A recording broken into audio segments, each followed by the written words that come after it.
Hello everybody, welcome to the Path of Champions monthly challenges guide. Earlier this week I posted a TLDR version, a quick 1 hour review for harder challenges as well as basic recommendations, special rules discussion and some inspirations or interesting builds. This one will be a full version guide. We will get through every adventure one by one from 1st to 70th. I'll try to comment on support champions choices as well, if it happens to be humanly possible. So let's take a quick look at what lies ahead. 1, 2, 3, 4. I'm so good. The stage is set. They name my name. None shall oppose me.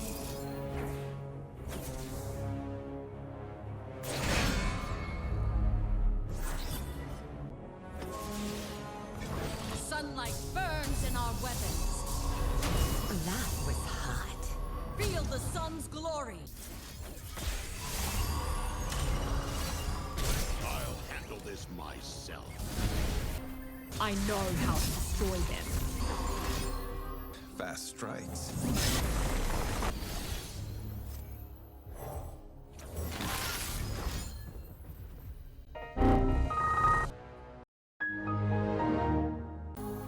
Ilawi!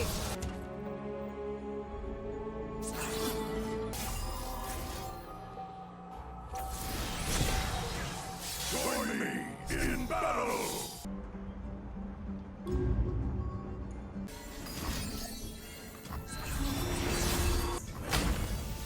Hope you stretched.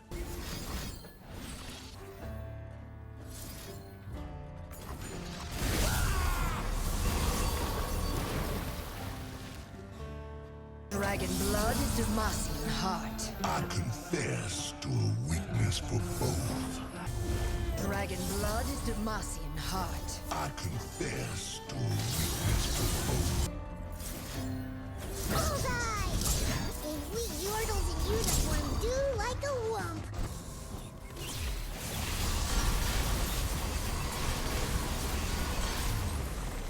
A new failure will rise.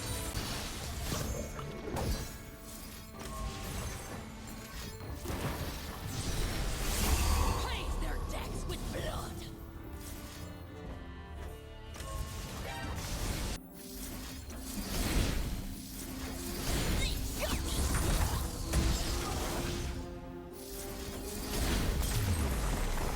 Let the tide carry you. I will die before the Merc takes another. Please don't be reckless. Who dares challenge the wild? Honor. Killing the lights!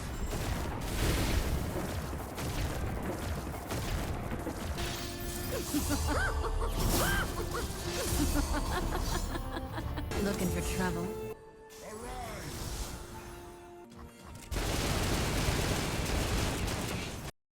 So tonight we are discussing June 2025 challenges. We will face several repetitions. They will be discussed during challenges 7 and 8, since both of them got this mode, this special rule. But this month we'll have 4 crafty portals and 4 research breakthroughs, which are discounts for cards from Bundle City and Piltover Zone regions. Get ready to unleash your bundle magic. We will have several Embrace the Current, so get ready to be spellcasting. This should be pretty easy. And also this month we will have several epic Suffers of Swain encounter. Those most likely will be discussed on the spot. And we also got quite some small stuff, which means a couple of things, and let's talk about it. First, our Arm to the Teeth twins are shining like never before. 4 stars Atrox and Wayne have a purpose this month. And good thing is that their 4-star upgrade is always following their 3-star upgrade, so you do not have to invest many fragments. This is really good. And also, if you were following my content, you would know that since I'm kinda over-prepared and over-upgraded this year, I tend to do like stuff in the harder mode, so I didn't actually use them at all, although they are perfect fit. Second thing about small stuff, Yumi is really valuable this month. Do not waste Yumi on bundle city encounters. Use her at small stuff. Agreed? Agreed. What else? I am right now promoting Berserker's Buckler.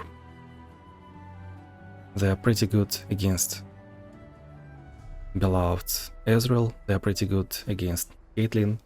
They can be stacked, so you have, if you have two of those, you'll get +4/+4, well, minus health for the damage source, but that's a lot of stats for free. I've been using 2 bucklers on Ahri to get Giga Ahri. I've been using 2 bucklers on Timo to get Giga Timo. We got some pretty neat shirts of those. Those are really fun playstyles, I would say. And also bucklers can help scaling on small stuff encounters too, since you scale on a board, not in your hand. You might need to find a way to get stuff, probably using Armadillo's Shell, common relic for tough, or maybe full build, or maybe you need to find Fated, as in Chosen by the Stars double buckler Fated build on Timo, or maybe you can use Eking Spirit to level him up. If we are being, if we are playing around the worst of the cases, we can use Guardian Angel. This will also give 1 revive on Adventure. And then also you don't always have to win through units on board. Sometimes you can win through different meanings, like Explosive Finale on 4-star Jhin upgrade, 4-star Vex upgrade. Like when you get this 4-star upgrade, actually your opponent is on a timer now. Just think about it this way. Fiddlesticks can also work because he has different win condition, but it kinda comes from experience.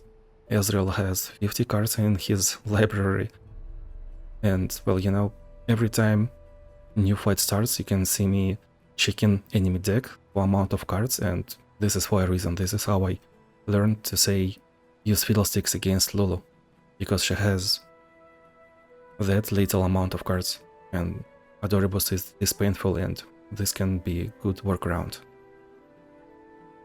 So yeah, this was some introduction to small stuff. This month we will also see a couple of Chronicles of Ruin, some round start, game start mana, but those are pretty rare, so those will be discussed on the spot. Well, let's get going.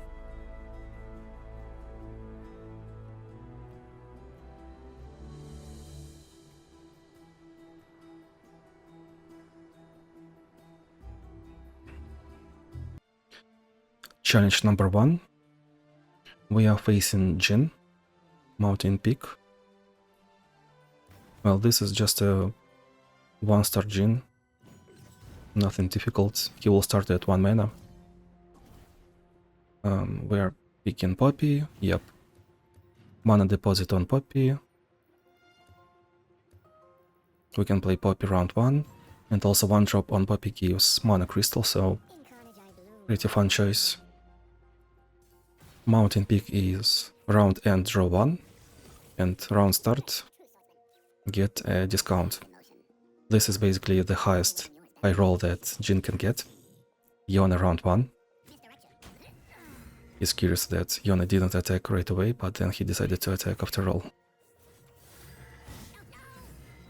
On such easy encounters, I usually prefer to use Mordekaiser, Oren, some Titanium Giga Chats that are generally pretty weak and cannot really be used on hard adventures. Basically we're playing against his power of creating a dagger. 1 cost dagger, 1 damage. Easy level up. Honestly, I don't even know how that happened.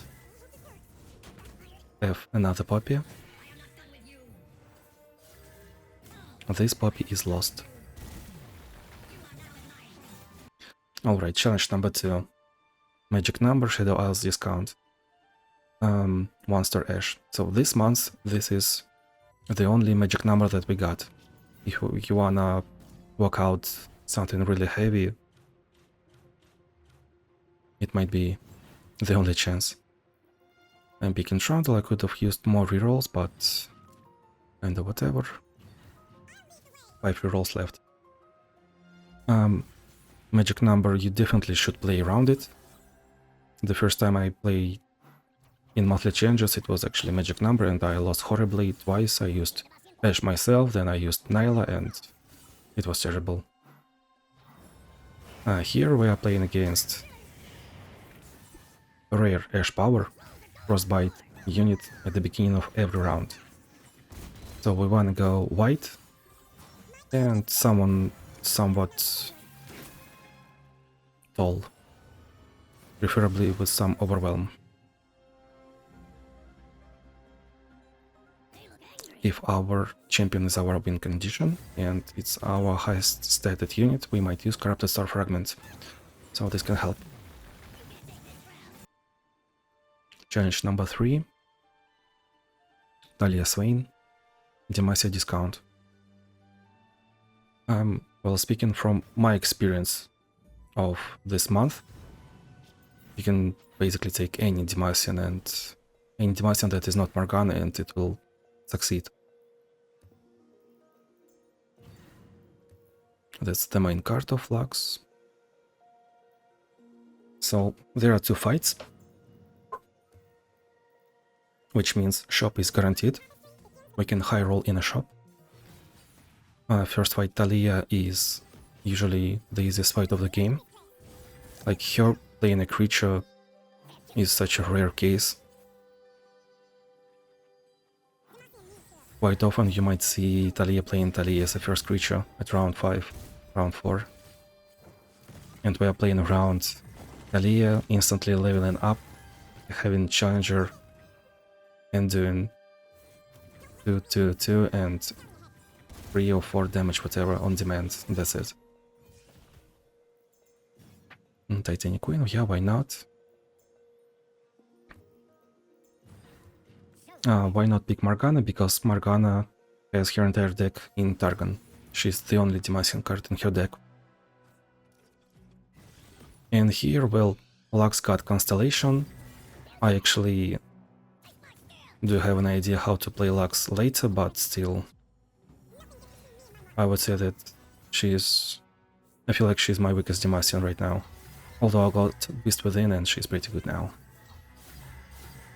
Yeah, she's definitely pretty good. Playing around Swain power. Easy. Challenge number 4. 1 star Zoe. Discount on Bilgewater. We take any Bilgewater citizen and we just pass over. This like a whatever choice.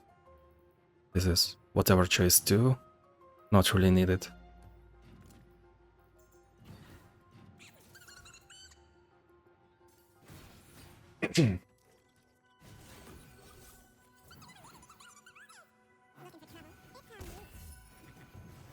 This is kind of challenge that you can get 2-star upgraded champion. Might know and might not even be level 20. Will just not be hard at all, since we got a discount. Yeah, we wanna play Illaoi with the Shadow Totem on our attack. And that's a 1-turn kill. Illaoi, Tentacle, Illaoi, that's it. Playing with foot, huh? Spectral Scissors, Corrupted Star Fragment, yep. Overwhelm. Illaoi is win condition of this deck and I'm risking a bit while not playing Spell Shield, but this is fine. Challenge number 5, Fiora Ezreal. We are playing spell, refill 1 spell mana, and wounded cannot really block. That's a nice Vex, nice unit too, pretty good upgrade. We see this mana upgrade on Vex quite a lot. Sign bug happens. The Windows bug. So refill 1 spell mana, well, Fiora doesn't really benefit from it, since her Cataclysm is 3 mana, Riposte is 4 mana. She's basically like Azir, she's playing on curve. 1, 2, 3. Not really doing any combo.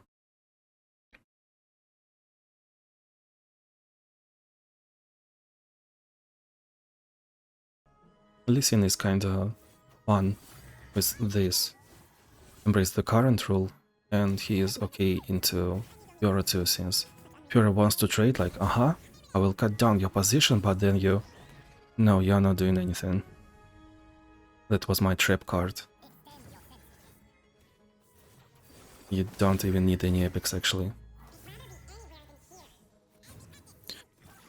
So Ezreal is pretty annoying. Titans X, good. Ezreal is pretty annoying, always. This adventure we are playing against Ezreal, for sure. Ideally, we want to, like, stomp him. If we cannot stomp him, then we might just wanna stall till round 6 and play around Duplicator, probably. Usually against Ezreal it's pretty natural to get some tough units or regeneration units, especially in this incapacipation or whatever it's called. I'm sorry, English is my third language. So normally I would say that Aatrox or Vayne, due to their tough, are extremely good into Ezreal, but we might wanna hold that for small stuff.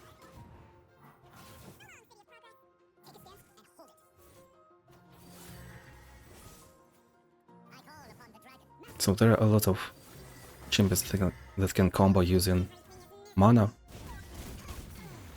and spells.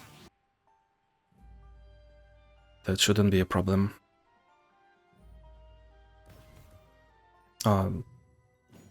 Yeah. Challenge number 6, Caitlyn. She got Poppy rare power to scale unit, and every card is 2 mana cheaper. So here once again, since we are at the beginning, we can pick something that is not really this strong. I'm picking Gnar. I'm picking Katarina support because I got an idea of, well, Katarina will be 1 mana. We will just play her to win. Gnar can win pretty much in 2 attacks with this power, so should be good. And in this adventure, in the first place, we are playing around, everything is 2 mana cheaper. So if we are unprepared, upgrade-wise, we need to play using something like this gives me a draw, or this upgrade will give me a draw. Or maybe we just want to play Nami like in previous adventure, in challenge number 5. A lot of draw is, I would say, Y, and Y against Caitlyn, that's pretty... that's a cinema. Speaking of some scaling, Caitlyn is scaling due to Poppy's power. I would say that strongest counter would be single target crowd control, such as Yasuo or Morgana. Both of them got stunner unit. Or maybe Bard and Nora do have their stun too. Luxie. Lux eliminated Luxie has barrier, so she will be pretty good too. And against Caitlyn it's pretty good to have tough, so Aatrox or Vayne.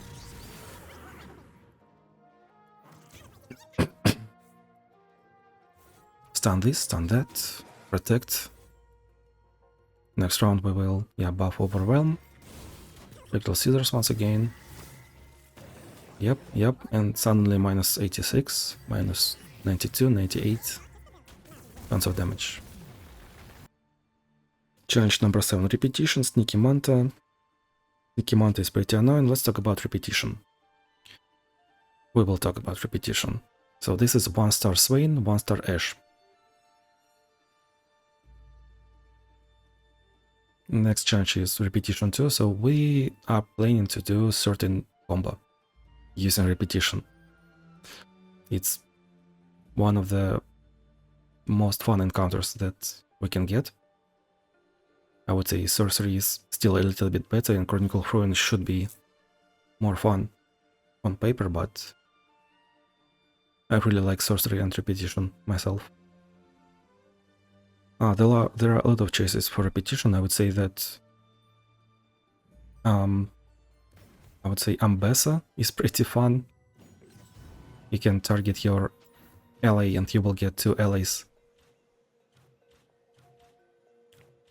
All you need is just 2-star upgrade, skip, maybe play something, play your 2-star spell on to that unit, you will get 3 of those units total.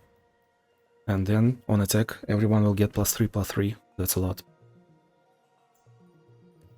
Illaway can be pretty fun. If you do not have any plans for Illaway, you can use her this way. This shop is not it. Jace can be pretty fun if you wanna play every character once every month. I'd say that I feel like playing Lee Sin every month. I'd like to play Jace every month, but I do not really. I'd like to play Heimer every month, I think I did. This scene should be pretty fine. Oh, Ashe doesn't really benefit from repetition, but here we go. The only case where it worked. 20 health, that's... she's like dead.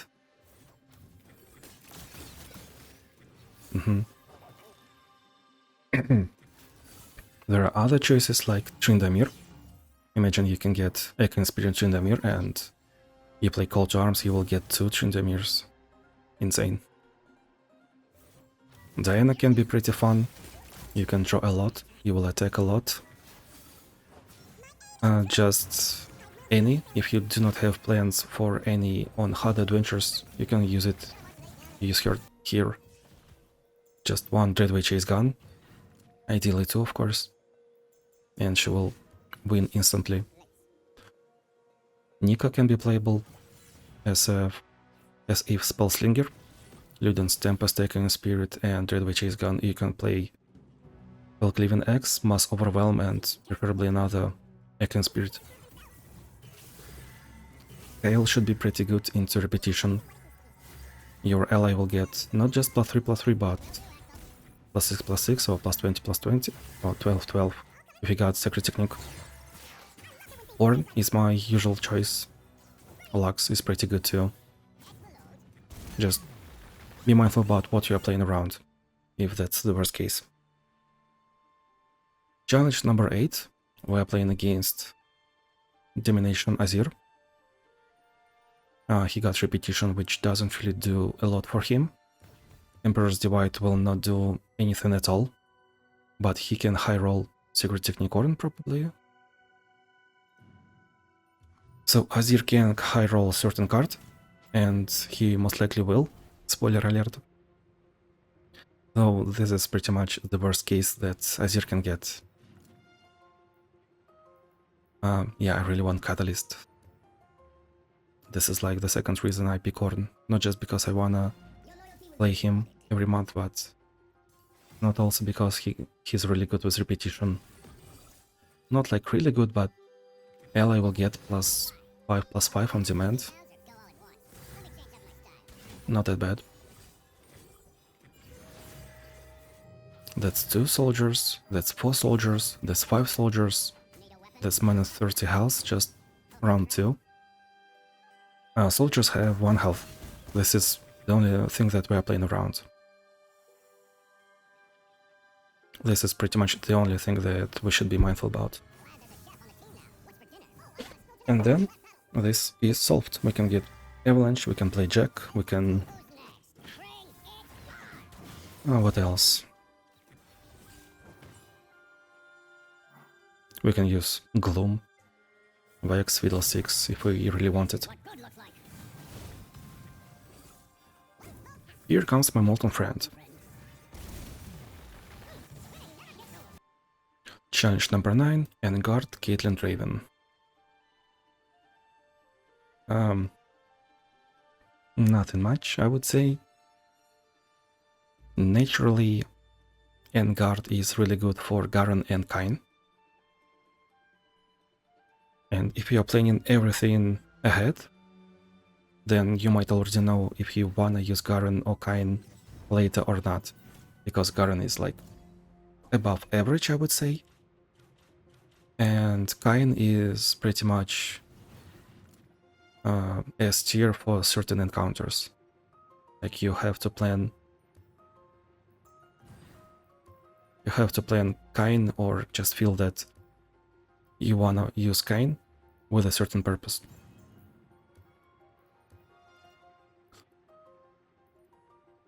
So if Kayn and Garen are jobless, this one is fine. If you do not know, well, let's think a little bit more. I would say that Lee Sin might be somewhat fine here too, because you will get his +4/+4, +8/8 kinda more easily. We'll have another spell. And the single combat is 1 man because I'm playing Eka. He got about inspiration as his 2 stars. Combat is usually 2 stars. Be mindful about that.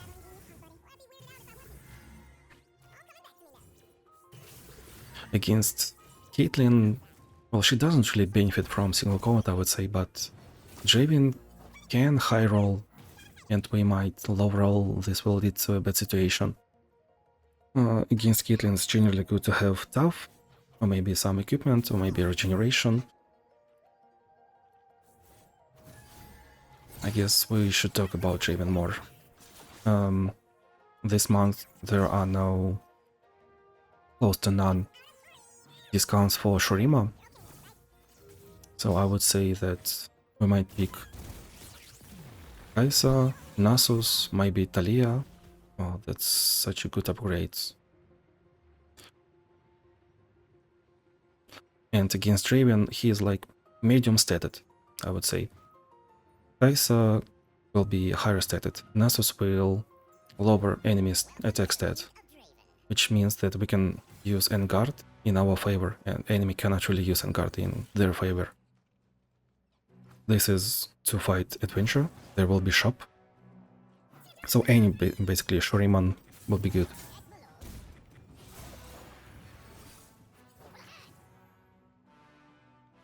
Worst case scenario, this 5/5 of Draven will use single combat to kill our creature. We will miss a block. Draven will get level up, and we will basically die in 2 or 3 attacks at worst, right?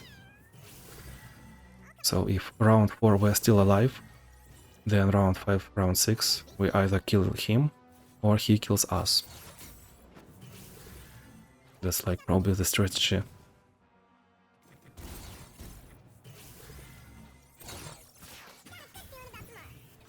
Well, if not Erka, I would use any Shuriman, I'm pretty sure.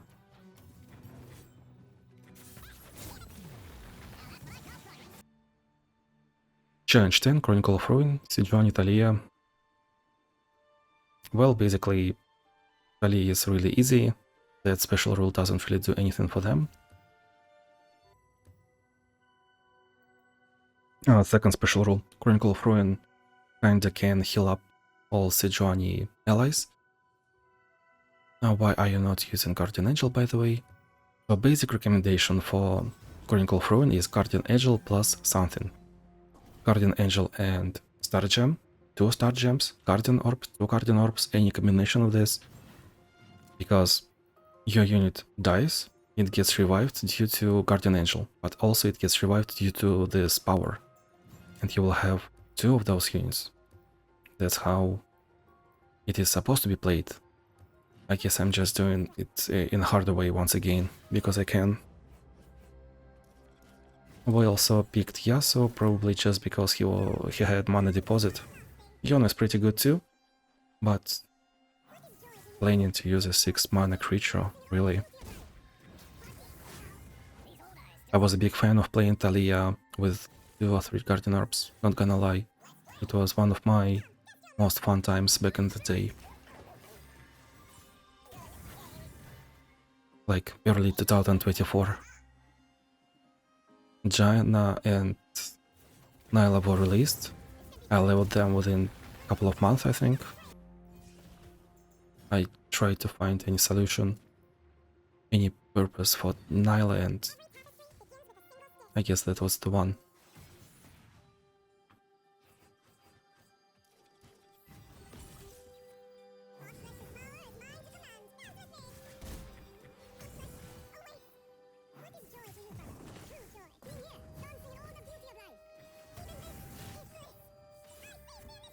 Well, double Yasuo, I guess. Grave Digger is pretty good too. Minus 64 just out of the blue. Nice.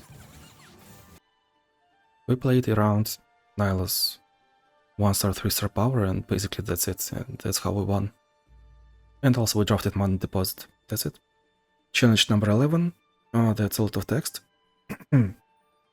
Jhin and Gangplank. Round game starts Summon Monkey. If I recall correctly, Ionia discount. Yeah, I'm having fun with that without Constellation. Blinking Flames. That's pretty good, pretty bad. Let's see. Shyvana? Shyvana is high stated. Yeah, why not? I wanna see what you're gonna buy in the shop. This is not it. Droplet will give elusive to an ally now. No, we really wanna get Take Out upgrade, but yeah, that's a win condition, by the way. Especially with Bit Within. That's a good card too, but no, not really. No, dude, why?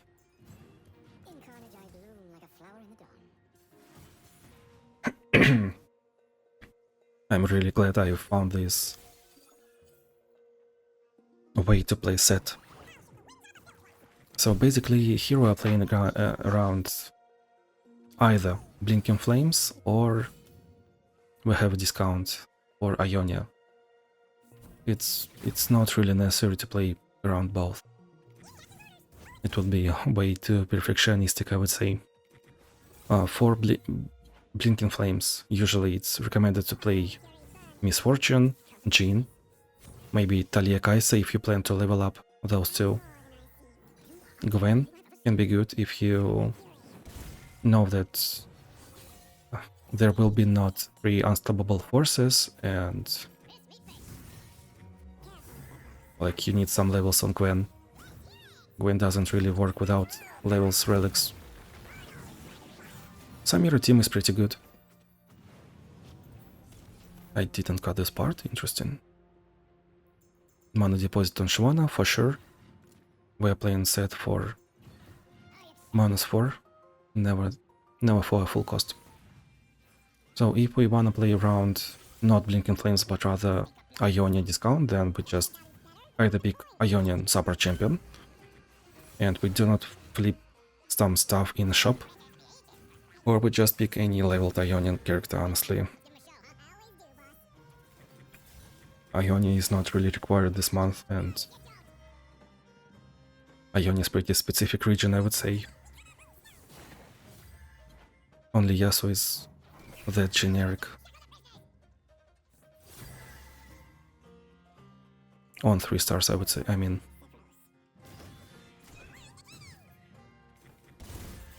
Well, Beast Within, he didn't even bother blocking. On Gangplank we wanna 1-turn kill, pretty much. And Jhin, Blinking Flames, that's That can be minus 2, but we're playing around that. I forgot to say it. Sorry. Challenge number 12. Misfortune and enemies are scaling. Region and Empire above all, +2/+0. I would say that we are playing around board control. So we want something with AoE. This Atrox doesn't really have any, but he's well stated. Yeah, Dragon Warwick is pretty nice. Warwick, for some reason, became my generic champion, just like Echo. He got some board control on demand. Someone would say that they got regeneration, didn't you counter yourself? Well, not really, it doesn't really matter that much.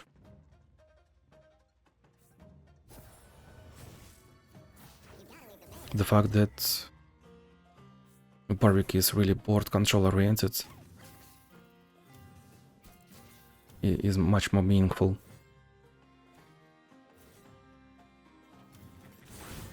Usually I recommend double buckler, or at least single buckler against Misfortune. She will just AFK everything, every attack. Empire above all is probably the only mod where I cannot really recommend it. Otherwise I would have picked double buckler champion. This is not troublesome, I don't know. Misfortune is really weak on her own. She got one of the weakest decks. Bilgewater decks are not really menacing at all. Challenge number 13. This one we discussed in our Tildor guide. No need. Oh, yeah, elusive Elder Dragon. How? Ninja Dragon. So, when we look at these special rules, game wants us to play a bigger unit, since only the strong will kill every other unit. If we place a lot of units and we not kill enemy, then he will heal up and get deep faster. If he plays a lot of units and all of them just die, then he will get deep faster once again. And if we go unplanned into late game against Nautilus, it can go wrong. It actually happened to me to go wrong, like at 60 plus adventure, vicious enemy, it was troublesome. Oh my god, I'm gonna keep talking. So we gotta play either around killing him ASAP, one turn kill preferably, that's why I picked Nidalee, or you can play around the fact that he will scale up anyway, and we play around him getting to 6 stars, or 6 stars, 6 mana, and we play around Duplicator and playing our combo and killing him. If our champion is our win condition, then we want to have Spell Shield, since Nautilus will have get this unit back into enemy library.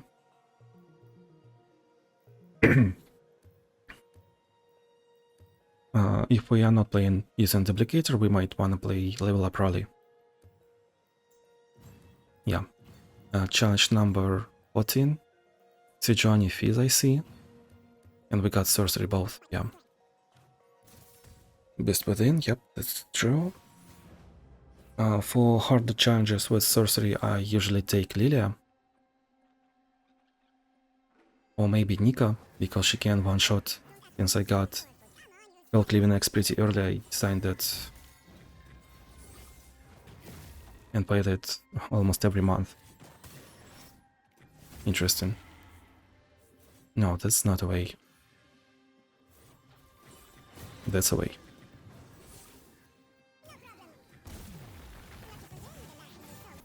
That's probably as hard as it can get on Sejuani. Sorcery is probably the only sorcery that we have this month. A lot of plans, we can play the same as Repetition pretty much. Now we can play Ambessa, and if we get Screech on board round 1, oh, this will be terrible. Summon Keg, yeah. So if we can get creature round 1 with Embassy and 5 mana otherwise, we will just duplicate instantly something. Heal pretty good. Play 1 drop into Blazing of Targon. We just like think that we have 5-6 mana, we do not care about enemy mana. And we shouldn't, it's just Fizz. And Sejuani doesn't really do much, but I guess we can play around Frostbite, but few creatures are not really that menacing too. So we think that we have 5-6 mana for spells, and we are choosing how to have fun, that's it. A lot of champions can have fun if they have 5-6 mana round 1. Challenge number 15, Draven and Scout.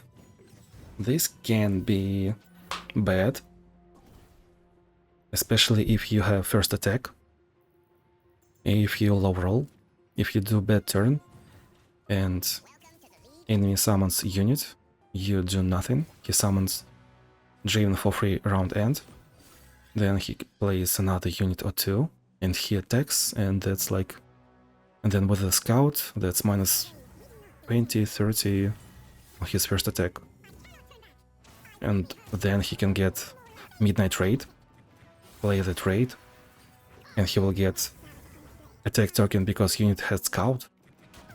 And if Draven leveled up and had Overwhelm, this is just it. Like, you gotta be somewhat prepared, you know. I would say that playing for early game is actually what we need to do. And we plan to kill him in one attack and treat it like it's unstoppable force. So if we got a Scout, same as an unstoppable force, we wanna play level up Raleigh, or we wanna play Jax, Gwen, Alice, Diana, Nidalee, well, not Nidalee specifically, but yeah, and rush him down. If you wanna play from defense, then I don't even know what to say. It's not really good strategic choice to play from defense here. Well, Volibear might be good as a better Freljordian character. Ekka, Fiddlesticks might be fine due to Disarm at 4 stars and Nasus too, but play from offense. Challenge 16, Fiora Azir, Forced Workout. I'm not a big fan of Forced Workout, not gonna lie. And what's the pause?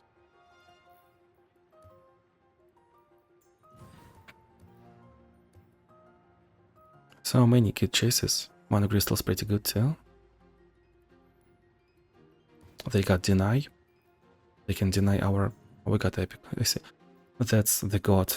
Mountain God will be our win condition, double attack. So... for board control, I would say that we can pick something from Freljord. Frostbites will work. So enemies with 0 attack will not double up anything.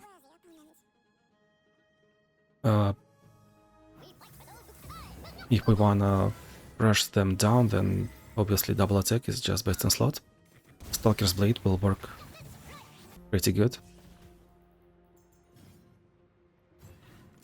There is also a pretty secret tech that uses Gwen. Like, if you can make Gwen level up on summon, then you can cook something really nice, really spicy.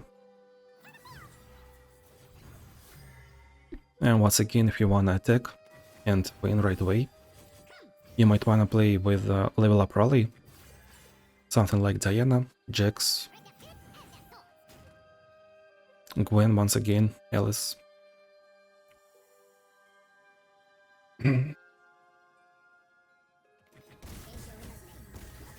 Azir doesn't really benefit from forced workout, so that's a fake power for him. Soldiers are ephemeral. This is unnecessary. I guess we are styling because he cannot really play Deny.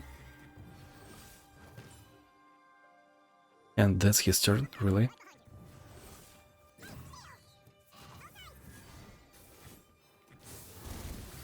I see. Challenge 16, another repetition. A rare relentless force, that's not much. Ah, this is 1-star challenge. You got it right. Basically anything will work. We play around repetition and we pick anything.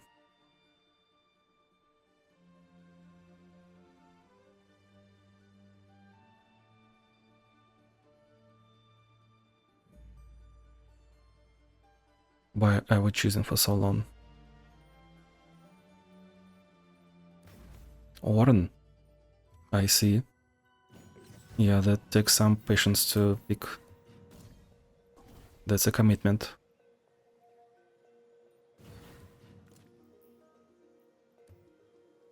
Deathless Orn. Orn can be pretty good with level up rally, like you level up him before playing him, then you play him, he just level up rally on summon, and you can also use Tempest Blade, so summon me means stun every enemy and rally. That's pretty interesting choice.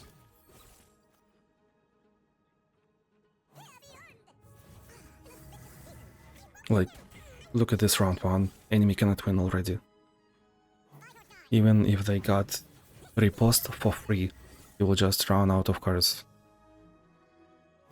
There is no way for him to win.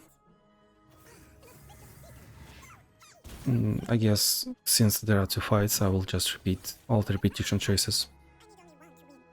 What did I say? Ambessa can be interesting repetition choice. Illaoi can be interesting repetition choice. Ambessa is definitely better against Fiora since you can have Phalanx if you really want to. Jace can be fine. Yep. Lee Sin should be fun too. Tryndamere can be fine.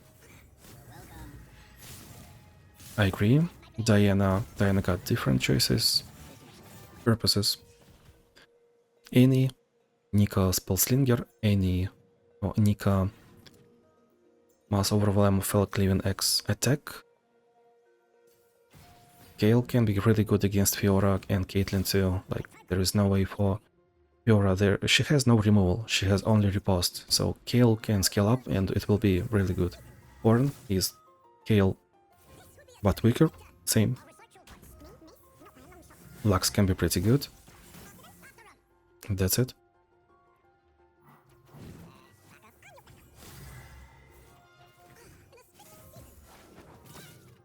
Oh, this is the one where we got 2020 just out of the blue. Because of this shaman. Yeah, 1717, 2020.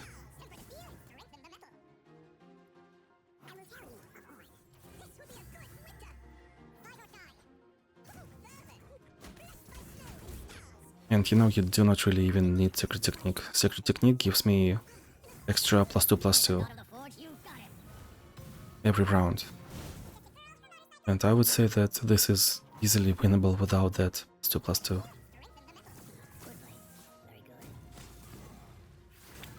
Usually you get +1/+1, then you will get +3/+3, because one of Ornn's power doesn't really work with Secret Technique.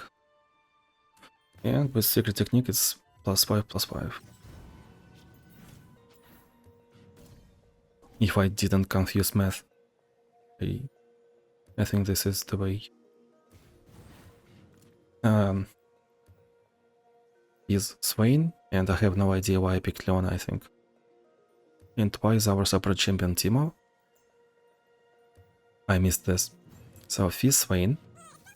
Devour, I see. Mountain Peak too.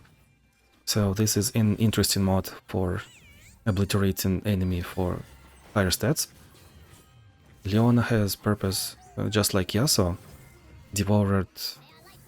The Devourer will be always stunned. If you are Yasuo, that strongest unit will be stunned. If you are Leona, you will always stun the strongest unit too.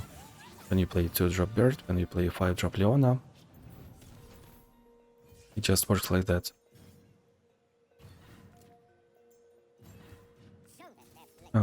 Our potential low roll, or rather his opponent's high roll is will scale up, so he will have high statted elusive unit.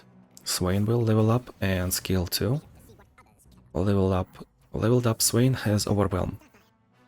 This kinda can be menacing. That's why it is recommended to play with some crowd control, I would say.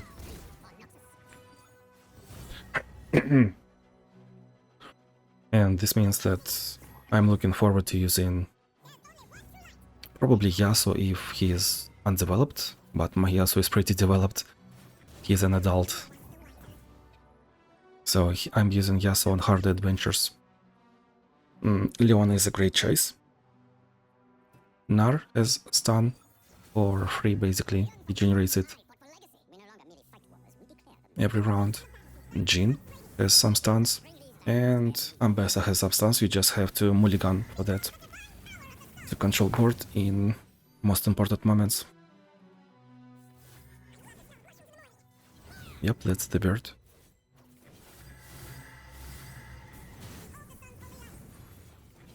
Why are we not looking at splash art of Leona?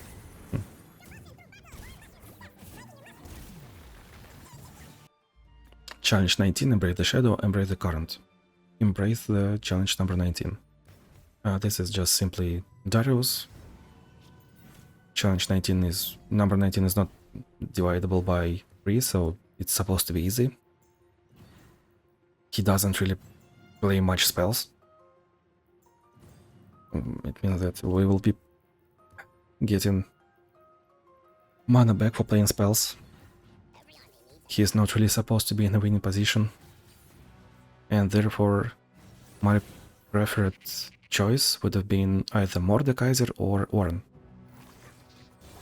I guess I was in the mood to play Jack.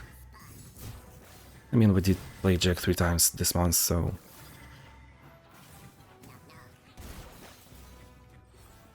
But for some reason Seth got Constellation. I didn't really predict it this time. Joking. Yeah, this was an easy one. Nothing really to comment. Challenge 20. This is 10 mana Katarina Draven. We are definitely playing around Katarina in the first place. 10 mana Katarina. We need certain removal for her. And preferably to remove another Katarina too. We might low roll into 3 Katarinas in enemy hand, but we're not supposed to play around that.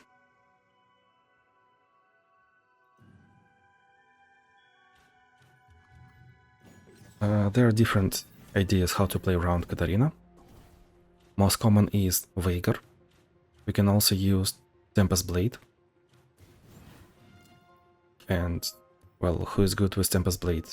I would say Evelynn is a pretty good choice here, since she can level up many times. Katarina can be summoned many times, so enemy can rally several times. This is like generic counter.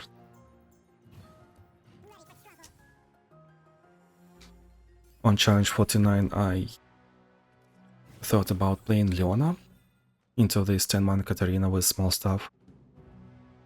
That was an interesting one, but we will get to that later.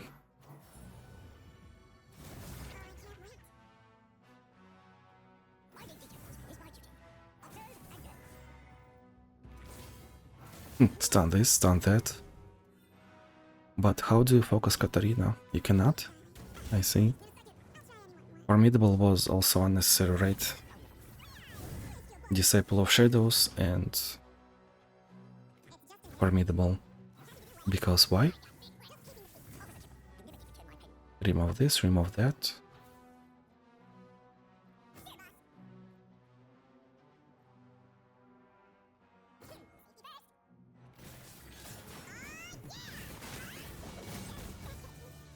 This cannot block, we got Overwhelm, it should be good. Regenerating. So yeah, we are supposed to play against Katarina once again. We can play using Duplicator. Probably we can high roll using Lee Sin, but that's kinda a little bit 50-50. We either need level up, or we either need first turn token and Challenger to target Katarina. Or we need stun Katarina if we do not have attack token round 1. Mirror is not it, we are formidable. Yeah, we agreed. Invoke so we can discard more.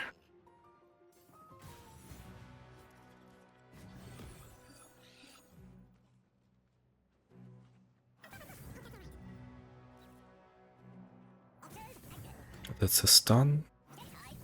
Really wanna kill it somehow.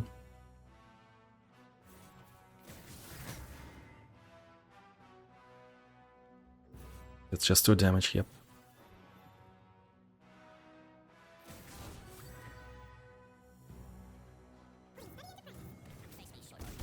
Yeah, sure, whatever.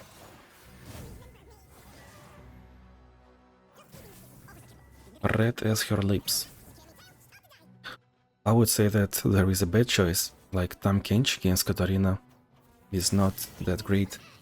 Tahm Kench might look good into red as her lips and everything else, but if you wanna try to devour Katarina, she will strike first, she will recall instantly, she will not be devoured, and avoid using that.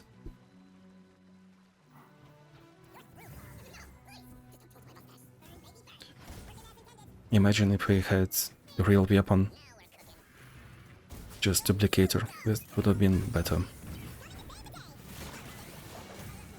I guess I really wanted to play white. Challenge 21, evolve and disarm. It's like, we can have fun, but we cannot. Not that much. The infamous Ari tag. Secretary. Misfortune Azir. Well, double buckler against Misfortune is definitely what I would try to convince everyone to play. Buy this, buy that, yep, why not?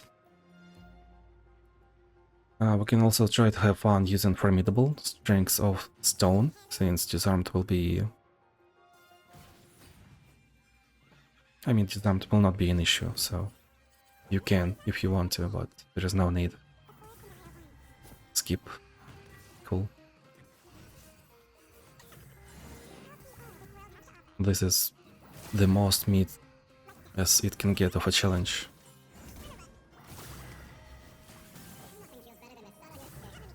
Like, Misfortune is one of the easiest decks out there, and he didn't snipe Ari. Cool.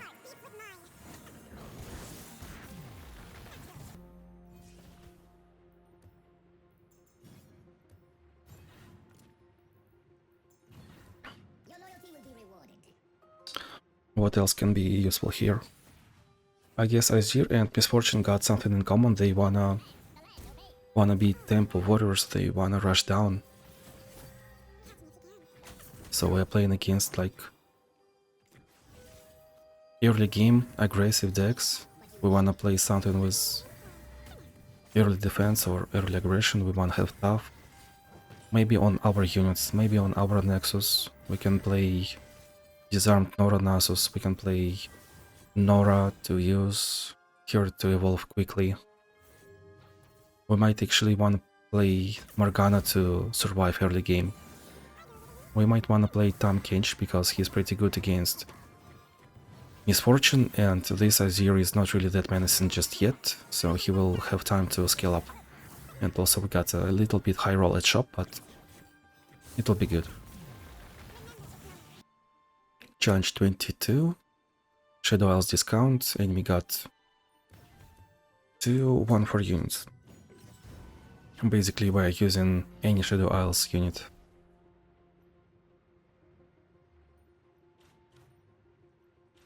No, that's a bad champion. That's not... That's a double attack, that's an elusive ally. Roll? No? Okay. Once again, this is just Misfortune. We can play bucklers. He will just never attack. Never, never, ever.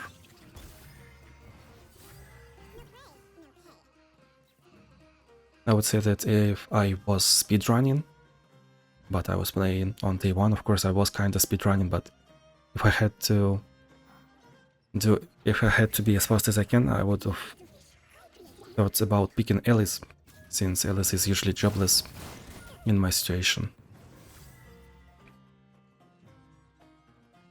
But since I'm a fan of Shadow Isles and I used to be a big fan of Kindred, and I still favor using Thresh, I'm usually picking between Kindred and Thresh whenever I can.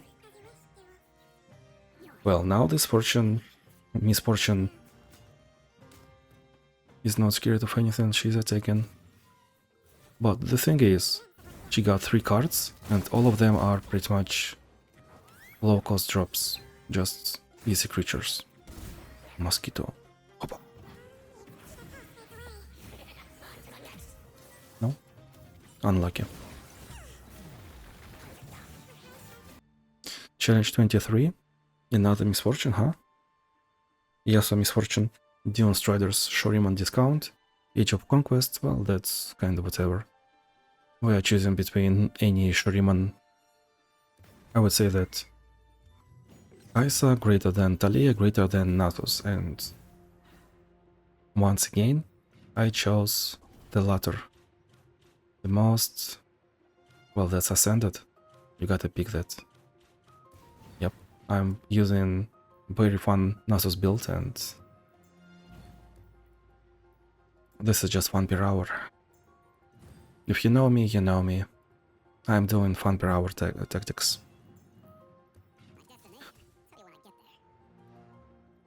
Against Yasuo, we wanna go somewhat wide, like preferably 3 to 5 creatures, because he can stun 1, stun 2, he can recall another, and we will be in a bad situation, bad position. And our creatures also want to be like, I guess at least 6-6, preferably 7-7 or 8-8, due to Yona being 6-6, so we are playing around that against Yasuo. Kai'Sa can high roll in a shop some keywords, and she will be just solving this on the spot. Talia got pretty good creatures too. Manrock Beer got page upgrade in her constellation.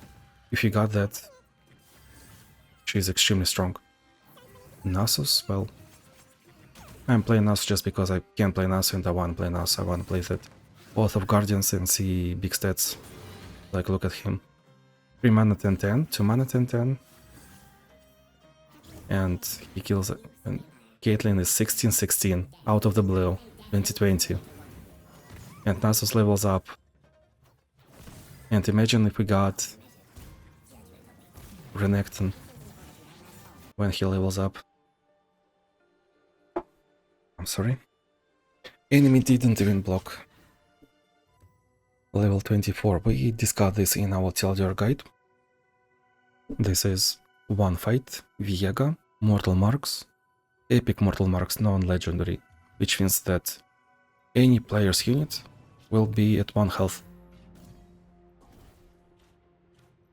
The worst part of this adventure is that Distract the Melody can make you low roll anytime, randomly. And this will not be quite a skill issue. You just low rolled and that's it. Well, I guess you can play Yuumi if you really wanted to, but I would say that legendary small stuff is the better choice for Yuumi, not this one. We can be an aggressor and use Vex or Swain. Vex is pretty good because he will just instantly kill any enemy giving them 1 gloom.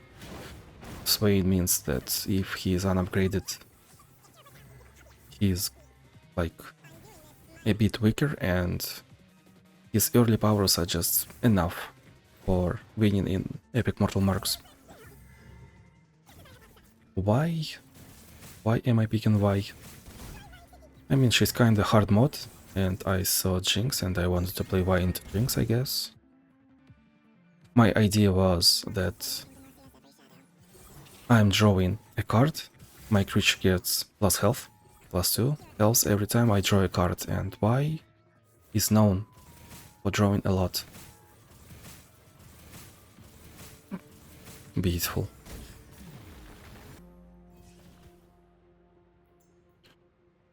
And also there is one upside that is just objectively true. Y starts at 60 health. You just cannot really lose to Jinx naturally. She can develop for 3 turns, 4 turns, and she will still not kill you. Even if she uses all her burst spells. Not burst, but burn spells. And of course, since this is Mortal Marks, we can use Arm to the Teeth, but there are easier choices. We're supposed to control board. We're supposed to have some draw. By the way, monthly challenges Viega is much easier than in Galio Adventure, because he doesn't get his spell shield. He, for some reason, barely if ever plays Tomb, probably due to mana issues. He like plays on Earth. And actually this is not that hard. We can low roll due to Destructing Melody, and that's an unlucky moment. Challenge 25, Common Trick of the Light. Well, Nautilus doesn't really has many things to copy.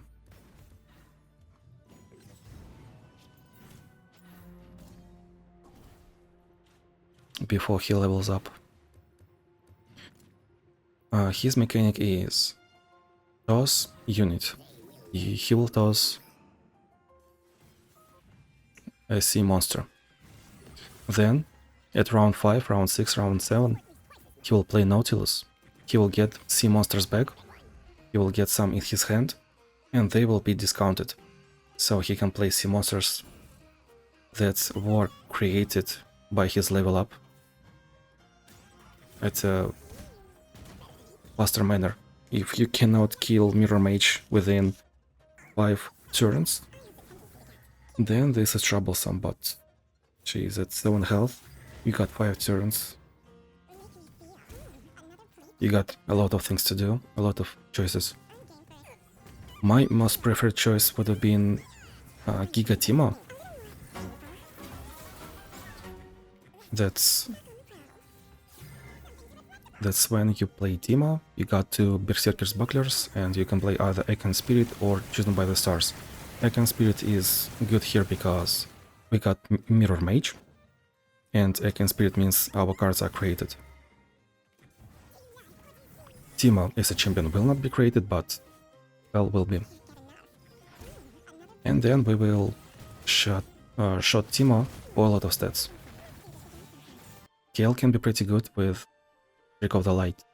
Victor starts shining right here. Lee Sin might be pretty good, since we already have Breach on board. And he got some creative spells. Tryndamere will be insanely good. Ornn can be even better than on repetition. And I would say that I could try Jace or Set. Level 26, challenge 26, this is just Karma, and we got Demacia discount. Lux is obviously supposed to be best in slot, due to the nature of picking Duplicator. Like, Lux is the champion that wants Duplicator and wants some levels. Before that, she is kind of weak, not gonna lie.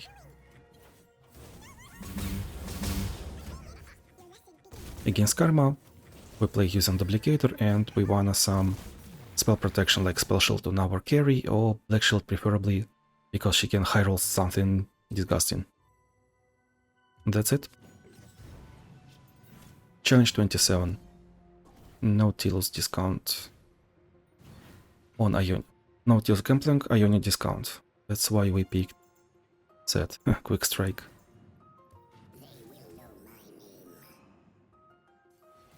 Nautilus is not much. We can get him any way we want. That's the best way. Gangplank. Gangplank is supposed to be solved by one-shotting him. I mean, we are supposed to play around Dreadway. So we look at Gangplank power. We notice the way that Dreadway is summoned and we play around that. That's it. There is no tricky Ionian plan. 1 health, really. Can you calculate something? Oh, you can. Yeah. You're still supposed to play Resonating Strike though.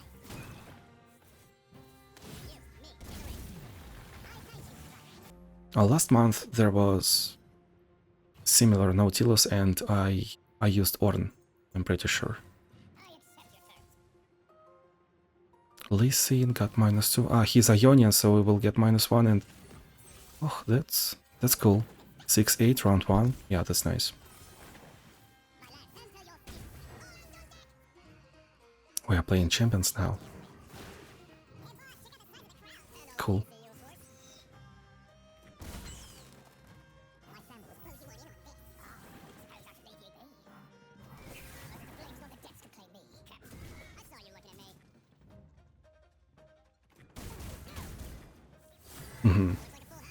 Yeah, sure. Another Resonating Strike is required to play. We can count to 12. Beautiful. Challenge 28. Caitlyn Fizz and 2 Fansmith. This was pretty generic rule, I think. Last month or maybe last 2 months. Icon Spirit, yeah, I see. So there are a couple of ways to look at these 2 Fansmith. Special rule. What did I pick? Jinx? Because she got some spells, I guess. That doesn't really mean much. So we got 2 Fansmith. We can play around the fact that they are actually creatures, their personality. So if we play Ahri, this Fansmith will get spirit for free. As Ahri's rule is when you summon a creature, give this creature spirit. They will be 2 creatures, 3/4. We can play Lilia in the very same fashion, and Lilia gives 2 spirit to every creature that was summoned but not played. So this will be 2 creatures at 4/5 stats, a lot, insane. Nora is somewhat similar, she gives +3/+1, I think, so they would have been 4/4. Any plays around the fact that they give spell power. Jhin can be played around the fact that they give skill damage. Misfortune, Spellslinger style, can control board easily with just Make It Rain, 1 Make It Rain. Twisted Fate, I guess, can do the same. Caitlyn can control board by just leaving, existing and doing her stuff. Ornn can control the board by playing his buff onto Fansmith. Or we can play something like Eka with 2 Stalker's Blades to proc everything we want right away. Challenge 29. Nautilus Azir by looking Twisted Fate.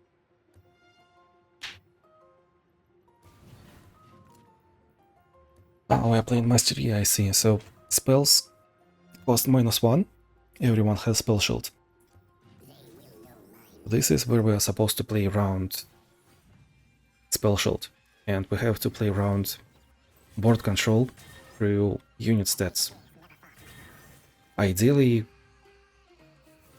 we wanna play Master Yi, give him stats, win, and this was actually like that before Secret Technique. I still remember these days. Varus can be pretty cool, since you have permanent Spell Shield and you play Varus, Hymn of Valor, and you just basically win on your first attack after round 3.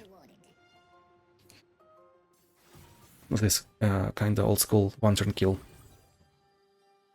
Luxie is pretty cool, since enemy cannot remove your unit and you will use barrier anytime. Gale is pretty good, since once again you will just scale up and enemy has no real way to remove your creature. Nami can be playable because spells cost 1 less. She will go infinite or close to infinite. Second Spirit Diana can be pretty fun. Well, that was not hard. Challenge 30, this seems pretty easy too. Time Kinch Jinx and discount for Bundle City. I think I'm playing Timo. That is just completely out of place. At least the second spirit. So I decided to play Timo, Giga Timo, bucklers and stuff. And I would say that it's not really a way to play him here. Like, Tam Kinch will just devour Timo, and nothing I can do.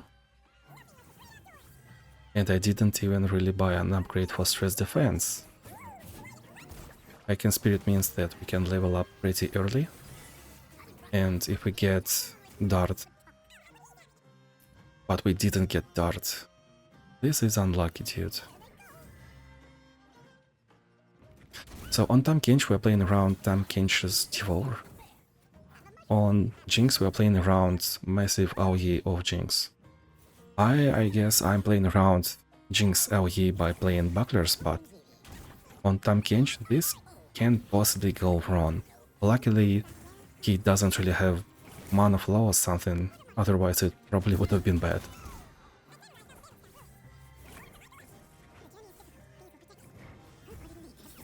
Oh, that was nice. Focusing Crystal, though. I see, we were looking for Focusing Crystal and we finally got it, yeah, nice.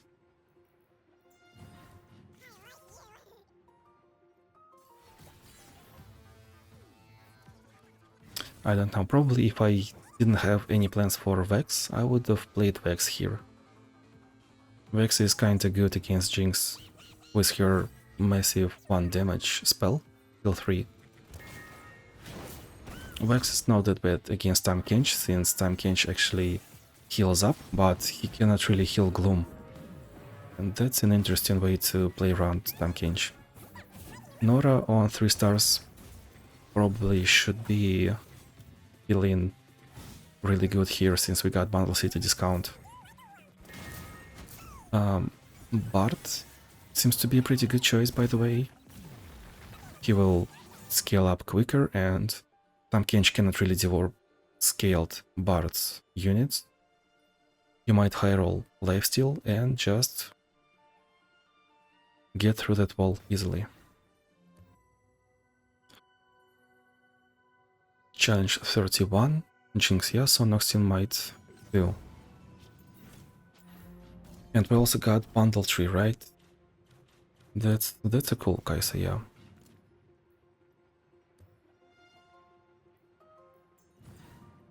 This is so nice not to play in a small stuff encounter, you know? Usually, when I see Bundle Tree, I wanna play Talia. Like, this is my interpretation of this special rule, and this is pretty much how I solve it every time. I'm supposed to play Talia right away. Well, I mean, when I can, and due to Found Fortune we will get 4 drop,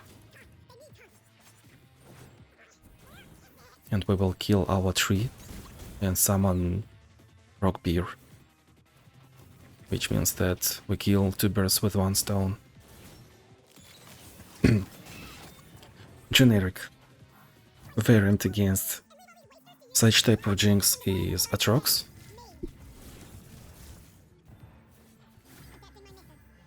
Probably even at 3 stars he should be pretty good, like you can lifesteal using that creature. You play around just that Keeper of the Box and Furious Welder. And that's how you fill up, control board, and survive. And then you play Atrox, preferably with 2 Stalker Blades. If you have just 1, then 1 is okay. You can have Guardian Angel to either revive on board or revive if you low rolled, you know. And also when you revive, with Stalker's Blade. Stalker's Blade will work again since it's on summon effect. And that's how it works, and you will heal up too.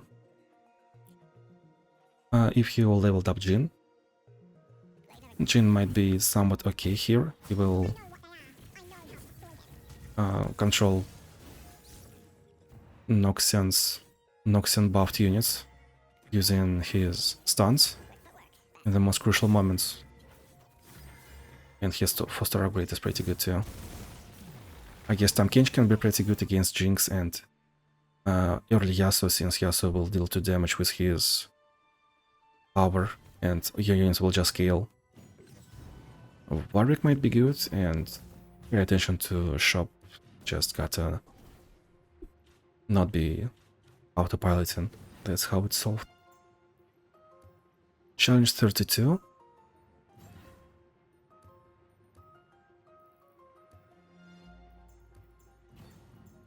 I see that I was looking for Static Shock, but what are we playing? Nautilus and Jinx. This is Suffer Jinx. This one. This was in Soldier Guide too. Because we got Suffer Jinx. Jinx will attack, our units will get damaged by 1 due to rocket, so when she has attack token we either skip until she attacks, or we plan to survive that by any means. Like Atrox Pain or Stars, tough against Suffer, this is really good. We can use Bucklers and Chosen by the Stars once again, it should work here.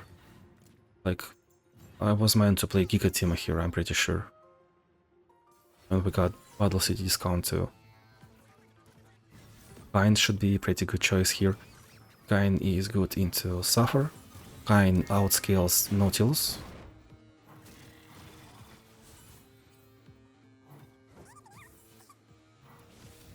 And Kayn heals up against Jinx.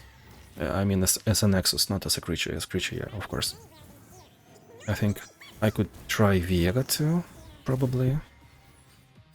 If there was no bundle discount, yeah, I could have considered that. Viega outscales Nautilus in a pretty cool fashion, and he is fine into Jinx too. Especially if you have Chosen by the Stars, like you just one turn kill later. That's a pretty cool strategy choice, I would say. Challenge 33, Fierce Fiora plus Chronicle of Ruin. That's why we're taking Guardian Angel and Star Gem and Star Gem. So let's take a look. Fiora into Fiora, that's why. This streamer, I cannot. He's just miming around instead of doing proper choices. Cataclysm because it's fun spell, yeah? I know him, this is why. And 6 Cataclysms. We got a wave, because why? It doesn't really even matter. Why did... Why not supporting our win condition? So this is Chronicle of Ruin. We are playing Guardian Angel and either Guardian Orbs or Star Gems, or those things in any combination. Our only problem is that enemy starts at 3 mana, which means that, well, Fizz is kinda weak, and he high rolled that creature, and that's it. Fizz will play everything that he has, and he is playing top deck, and he is random spell, that's it. Fiora though, Fiora plays Fiora at 4 mana, round 2, and then, around 4, round 5, she is somewhat a menace.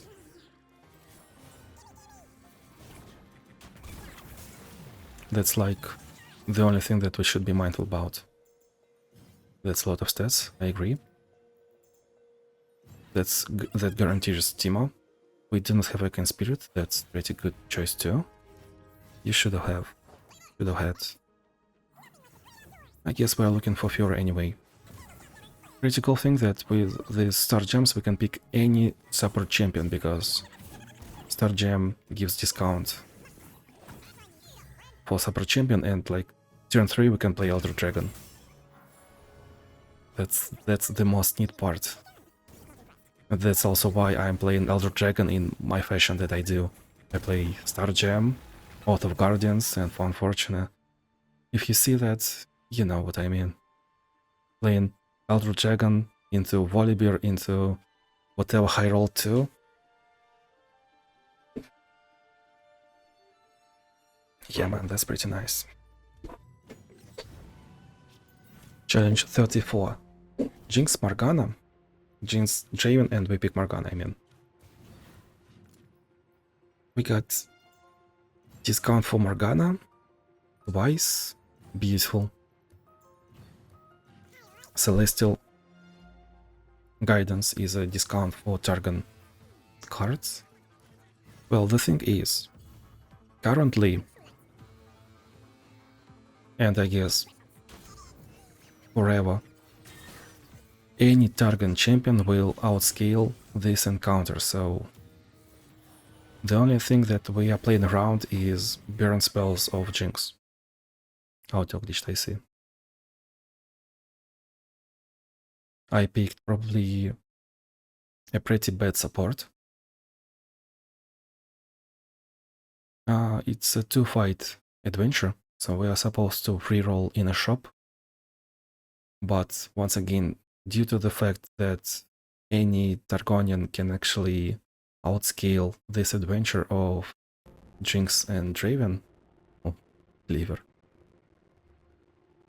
due to that fact, we are looking for a proper support, I would say, and we can almost skip shop. You skipped our Reef. Well, second Black Cleaver. This is League of Cleavers now. That creature cannot block anyway.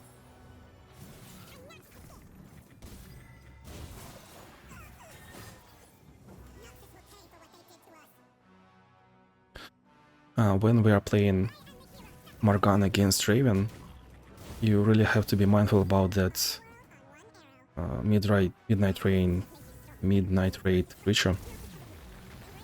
Ally starts a free attack and you have to stun after that spell is resolved, like when he is actually already attacking, not when that creature is targeted, because that thing overrides stun.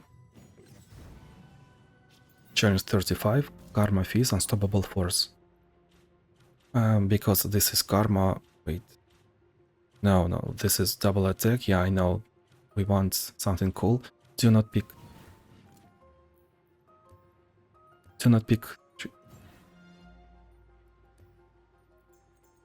You're on yourself now.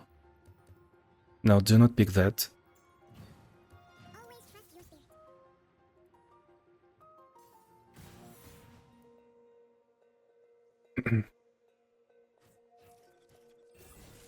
Bad influence.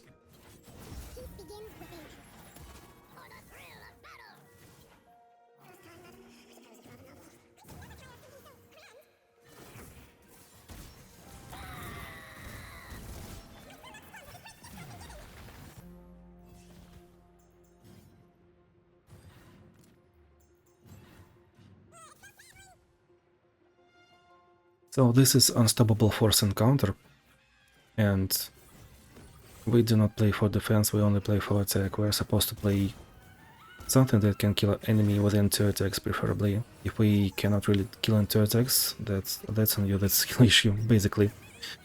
We're supposed to play Elise, Jax, Gwen, Diana, Nidalee, level up Raleigh, stuff like that. Gwen is probably superb in a way that she can heal up and she can survive till 3rd attack, but it's recommended not to prolong this fight. On Karma we want Spell Shield, so Black Shield or Spell Shield on your carry is pretty good choice. Challenge 36, that's a single Viega, that's a small stuff, legendary small stuff, and Shurima discount. So generally against Viega there are pretty good choices of unleveled Swain. Like if your Swain is weak, if your Swain is leveled, you wanna use him in really hard challenges. He's not really countering anything, but he's just extremely strong on his own. Swain is good because Viega, Azir and stuff like that summon ephemeral allies, and every time this thing dies, their Nexus takes damage. We got Radiant Party or stuff like that. It just works. You're scaling. Vex, Jhin, well, when enemy got ephemeral ally dead, 4 damage to their Nexus. I'm picking Kai'Sa because Evolve works somewhat like a charm against small stuff. Our creature gets on board, creature gets to 1-1, and then Evolve kills in and our creature is 3-3. And I also chose Yuumi as a support champion. You know why. Yuumi is just superb in small stuff, and Yuumi support is a pretty good choice as support champion too. That's it. Challenge 37, I assume. Grand Plaza Azir, right? Oh yeah, this will be fast one. So Grand Plaza Azir means that he is trading on his own conditions, and I took a questionable upgrade for our forecast that forces us to play it right away. Our main problem here is that soldiers will have 2 health, and like either we stun whoever is attacking or we are controlling board as a whole. So Avalanche, this can be bad. You might get unlucky. I had some ideas of playing Elise or for some reason Elder Dragon if he leveled up, or maybe Leona to control board, or maybe actually any Tempest Blade user like Yasuo, Evelyn. So I'm sorry that was so quick, but we gotta go on. Challenge 38, Demacian Discount, Draven, Soul of Fight, and we got Sovereign's Domination, I think, right? We play any Demacian unit. I am not really picking Vayne out of the blue. I'm just stylishly saving her runs as a guy with arm to the teeth that recommends arm to the teeth everywhere. I would say Garen is pretty fine against Draven. Draven is usually low statted and we can do fun things against Draven, and Garen got regeneration. Lux is pretty fine against Draven because of the discount. Otherwise this late, if you have unleveled Lux, like 2-star level below 20, that can be bad. And Luxie might be better than Lux at this point, just because of barrier. And on Luxie it is also recommended to get Mass Challenger so we can control boards in the way that you want to. Challenge 39, this was discussed in our Teljar guide. This is double exclamation mark encounter. 4-star Ezreal plus Suffer plus Vicious Enemy plus Enguard. So the thing is, he pings for 1 damage during his attack or before his attack, and then round ends, and at the beginning of next round, Suffer kicks in. That's an item with regeneration, that's all that I'm aimed for. That's how I wanted to win. It's item with regeneration, because regeneration is round end effect. It doesn't work with Mercy Killings. Mercy Killings kick in first. But for Suffer is round start, regeneration works. And guard means that we can control Ezreal if we want to, but we have to be mindful about swap bot.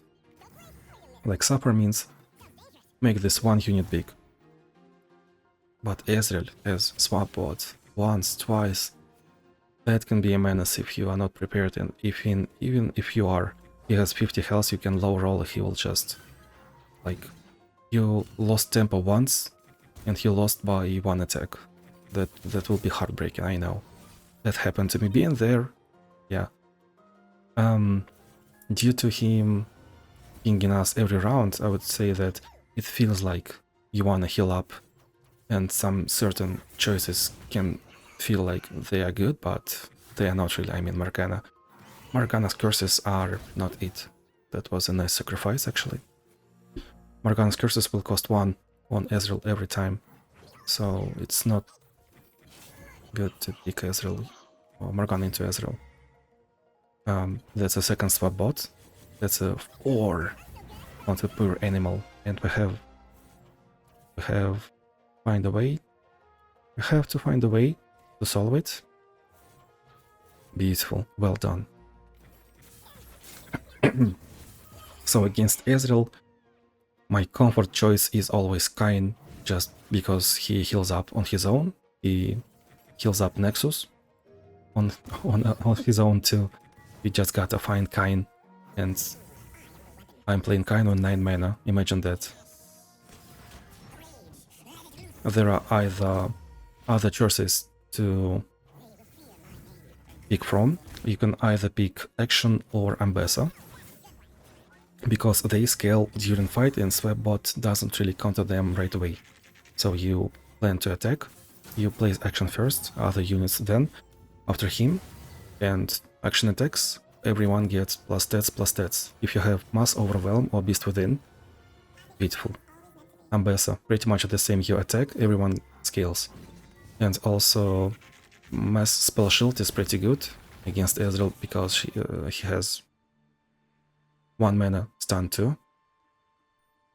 Ambessa is a champion on which I usually use Black Shield by default. Action, I guess I would do that too, but Beast Within, if you got Manaflow upgrade and one to the north, everyone is Fae.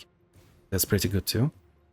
Yasuo can be pretty good, he's my old school favorite against Ezreal, but he's not really that good here without, say, regeneration or chosen by the stars, due to suffer. Challenge number 40. A somewhat scary Swain. Shadow Isles discount is this the one that went wrong, I guess. So we really gotta take care of Swain. And, well, you know, if you follow my content, I'm using Thresh as a meme dealer kind of. So we got a problem here. Swain will level up faster than usual due to that's power. Okay, buddy, I'm using way too many resources just for nothing. And he will level up, and anytime he pings our Nexus, he will attack our Nexus. Everyone will take 3 damage, and we will actually see how it goes. It's just terrible. Yeah, Vengeance is a nice source of removal, I would say. I picked Super Champion Ahri because I wanted double attack. Terrible choice, honestly. I just wanted to meme around. I didn't understand that this is somewhat challenging, or challenging in any means. By any means. There is really no synergy with Ahri. Leveled up Thresh, summoning another Ahri is not a great choice too. Like, why? We are not giving him ability to... Oh, never mind.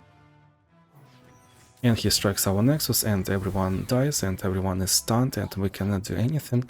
And he got so many cards in his hand that we are playing top deck and he's not like, what, how did it happen? And that's also another Swain. We low rolled that he got another Swain. That's... Everything was kinda under control until this moment. That's good that we got Thresh. That's good we are not running Formidable. Good. Challenge 41. Another small stuff and embrace the current.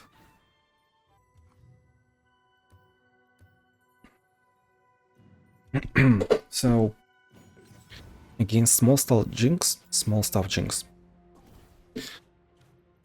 you can use Black Shield. I took Black Shield here. Oh, that landmark is insane. I picked Seaver because I just wanted a way to finish enemy easily, just in case I was investing too much into defense. And that landmark, I herald, give +1/+1 to your strongest unit. And then it had summon a copy of me, so it will be +2/+2 and then +2/+2 instantly again. basically. Spell shield helps to block the spell, either burn spell or her signature spell when she attacks, so we actually have another round to develop our units. Yumi, great choice against small stuff. Live in action finally. I was skipping this a lot of times and I finally am doing this too, myself. Nami probably can heal up, but you gotta control your Nami, and if you do not have, say, Ekin Spirit and any experience to stabilize them from nothing, then you can lose on Nami, sadly. Other than that, well, that small stuff that we discussed right at the beginning of this video, like Arm to the Teeth twins, Buckler. That was a 5-minute guide at the beginning of this video, so please do care if you are questioning what to pick. Chinese 42, Misfortune, Tom Kench. Oh yeah, we are supposed to play Bucklers once again, like, what is he going to do? We got infinite stats already. Misfortune is pretty weak champion. I mean, she got pretty weak deck. She got bad draw, she got weak creatures, and only good unit in her deck is actually Misfortune herself. She got 3 mana 5/5 due to Phage, and that's it. She cannot really run through. She doesn't really has enough scouts to level up easily. I didn't block much, yeah.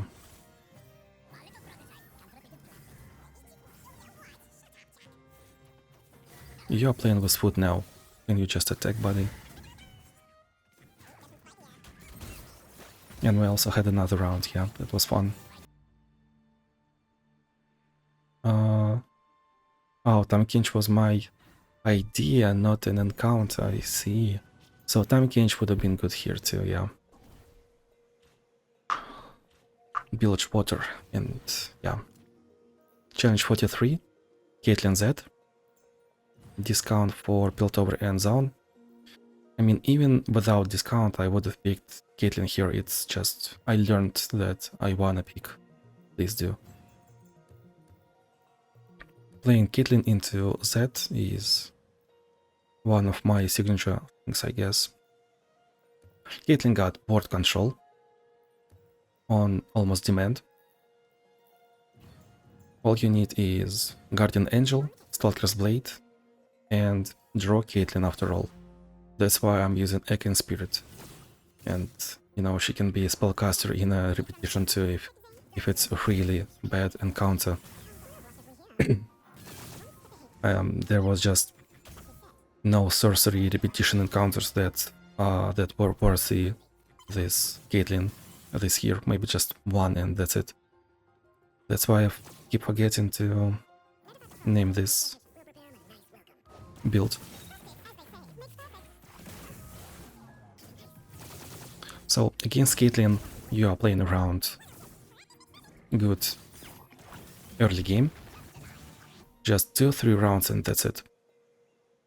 If you have a Sheriff of Piltover, you are aiming for low-cost creature, low-cost support champion. So you can play support champion, probably sacrifice it, and then play Sheriff of Piltover to place Flash Bomb on every bomb in enemy library, and this will control board. Guardian Angel didn't proc, that's dead. What do we do? Yeah, this upgrade for Caitlyn, that you get Shadow Totem on this one drop, helps a lot against that. That was unnecessary, but this now helps a lot.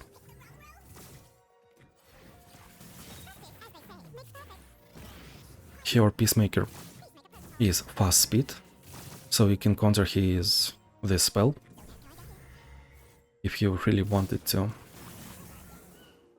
A lot of traps, I know. Recall. Unlucky. Yeah, otherwise we would have almost killed him.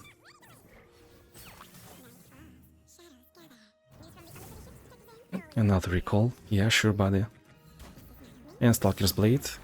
And your tentacle isn't playing for you. Challenge 44.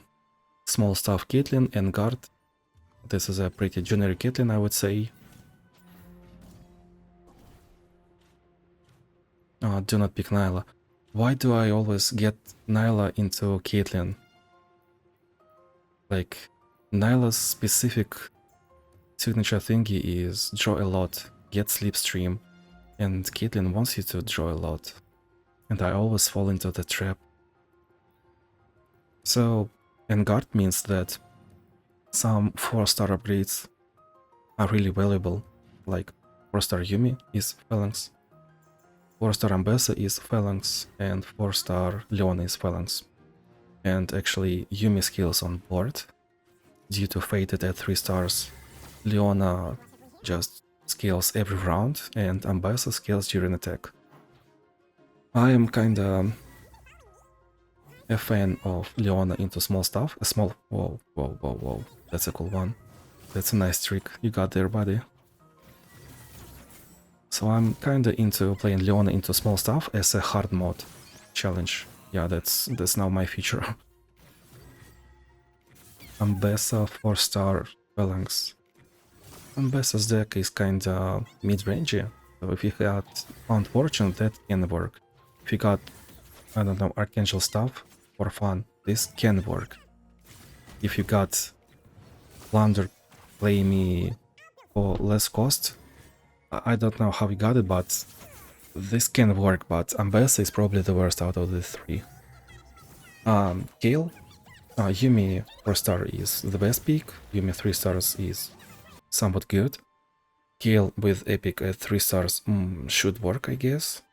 And other than that, well, once again, as we discussed in the beginning of the video, right after that cinema, Tough, Buckler, some ways to scale up, or Arm to the Teeth Twins. Challenge 45. We got any support. Yeah, that's fine choice. We got Ludus Tempest. We are not Protect, we are Attack. Double, yeah, Shadow Totem for double Gwen with Ludus Tempest is insane. Why did you not pick that? That's a crime, not to pick Shadow Totem for Gwen. I mean, Unstoppable Force, we gotta run him down. We are playing for early game, we are playing for play as many creatures for as little as we can. Toppling is good, Bilge Water spells is good, are good. That's summon 1 cost, or maybe 3 mana summon 2 1 costs. That's pretty good spell for Bilge Water. And this is why Bilge Water support champions are good in Unstoppable Force. Another Shadow Totem, you got it, buddy. Free attack, why not on Gwen? Do you have something against Gwen? Whatever, double attack, I see. So, basic recommendation for Unstoppable Force is Alice, Jax, Gwen, level up Raleigh, Diana, Nidalee. You got this, buddy. There is fatality on, yeah. Good job. You even press buttons yourself. 46. Gathering Storm, Empire above all. Finally, he's picking Jack into Jinx. So we need some AoE against Jinx. Jinx signature thing is that she plays 1 cost or 1 health units or 2 health units with low attack, with 0 attack, I mean. So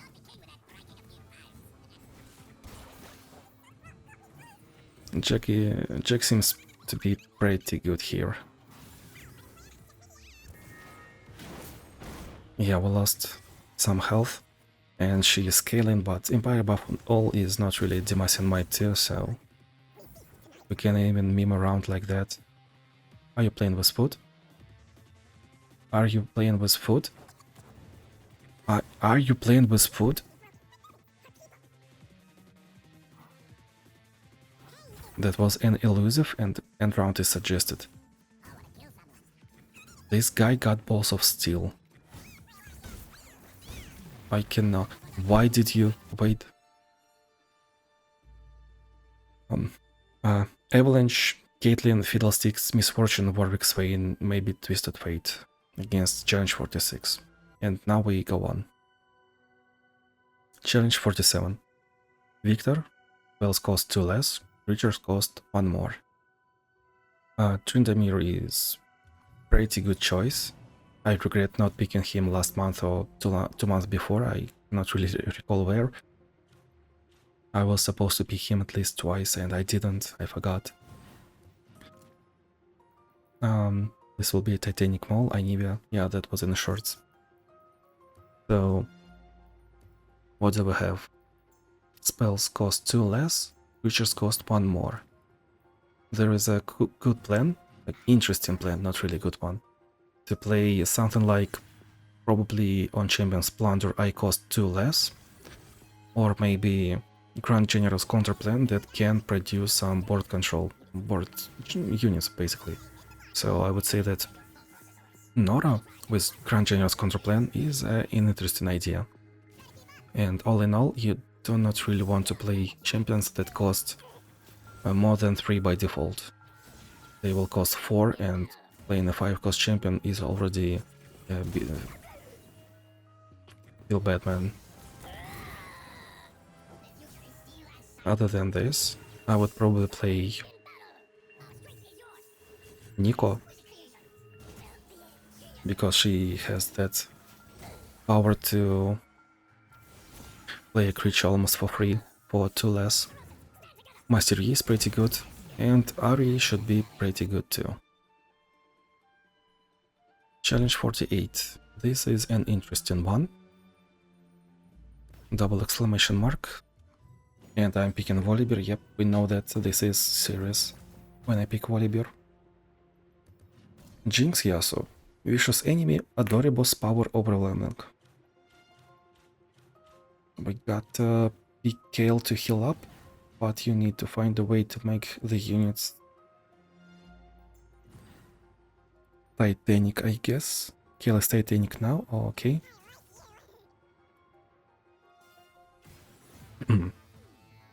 Well, this is scary one, definitely. And luckily, we can use basically any Joker here.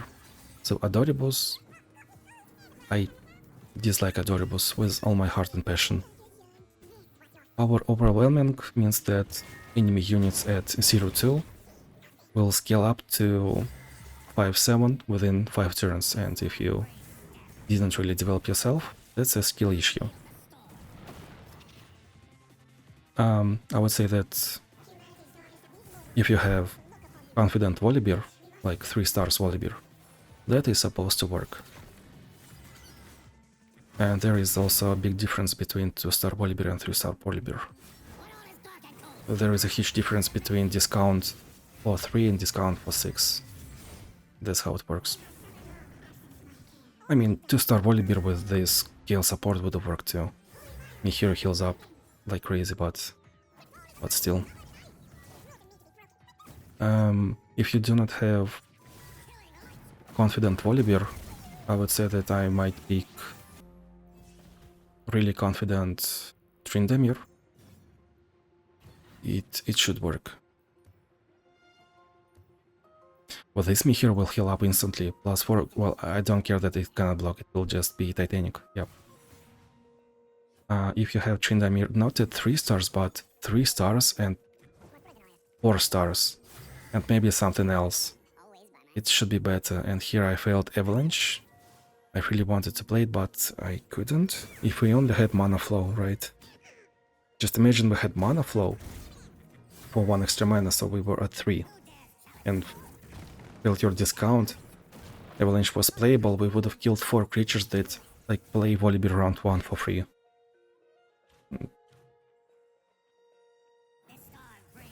And Volibear found Fortune's Volibear, and then Kale. Yeah, nice. If you do not... if you have 6-star Ashe, yeah, sure, that will work too, obviously. That's an interesting high roll you got there, buddy. Other than that, I would say just gotta pick a Joker, because there is no way to guarantee victory, sadly. Like, you gotta have some confident choices of Brilliard or something else. It's either you know that you will win it, or you need a wild card. Challenge 49. Oh, this is the one. Lulu and Atadoribus, basically. Evelyn, Black Cleaver. No, but that's not Black Cleaver Evelyn. I mean, that's a small stuff. Double attack, that should work, yeah, if we wanna run down. But this is small stuff encounter. And we picked Evelyn just because she can level up this round and the next round, and we will stun enemies. Whatever. So Lulu, Adoribus, small stuff, and 10 mana. 10 mana means you're supposed to play Duplicator. This is the main play round.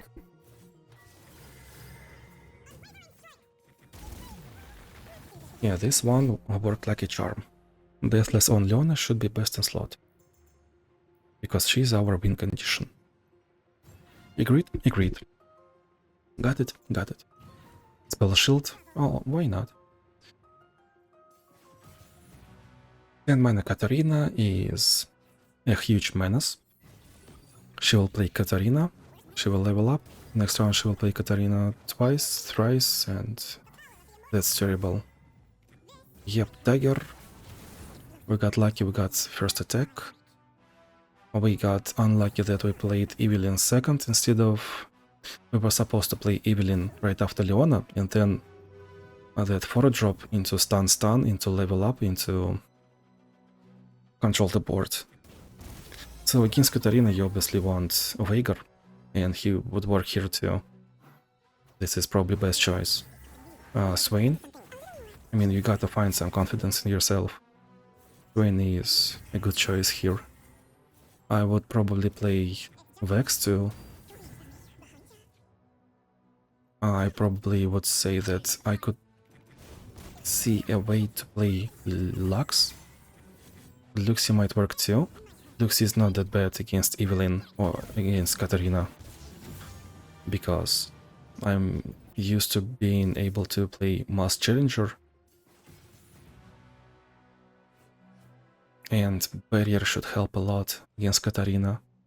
She can, if you make Katarina discard just 2 cards, like she's out of steam.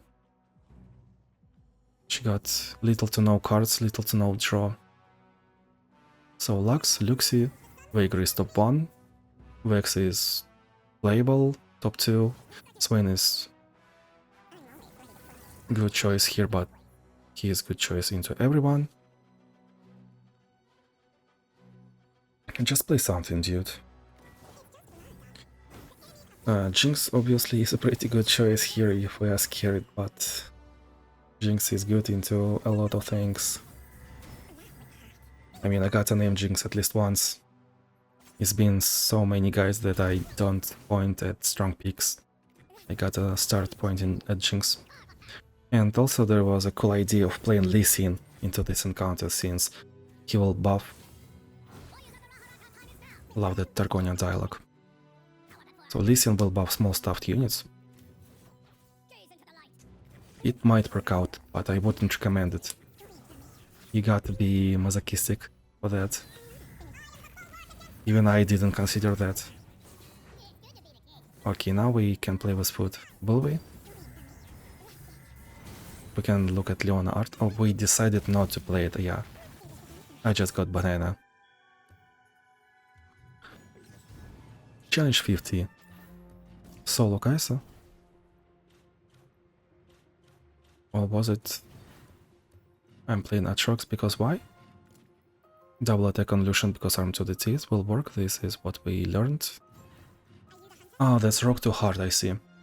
So, this is rock too hard. Against rock too hard, you wanna play Kinch or something with stuff.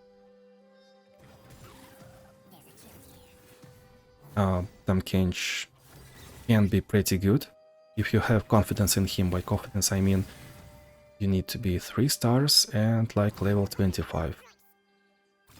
Preferably level 30 of course, but at least 25 just in case. Do not underestimate Kai'Sa. I've been doing that and I failed 70 out of 70, no defeats at least twice against Kai'Sa. At challenges 40 to 50 or to 55 I would say. So Kinch if you're confident. Yumi can be good too, but there are a lot of small stuffs. Arm to the Teeth, Twins, probably are the ones that I was looking for here, since Atrox has stuff on both of these units that are on the board, and Vayne got Elkin with stuff too. This is why they are best.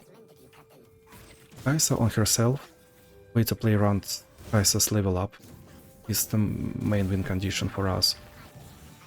Just your first turn is what we need to control. She either plays Pora into Voidling or 3-drop and you basically high rolled. And why is this not cut too? Whatever.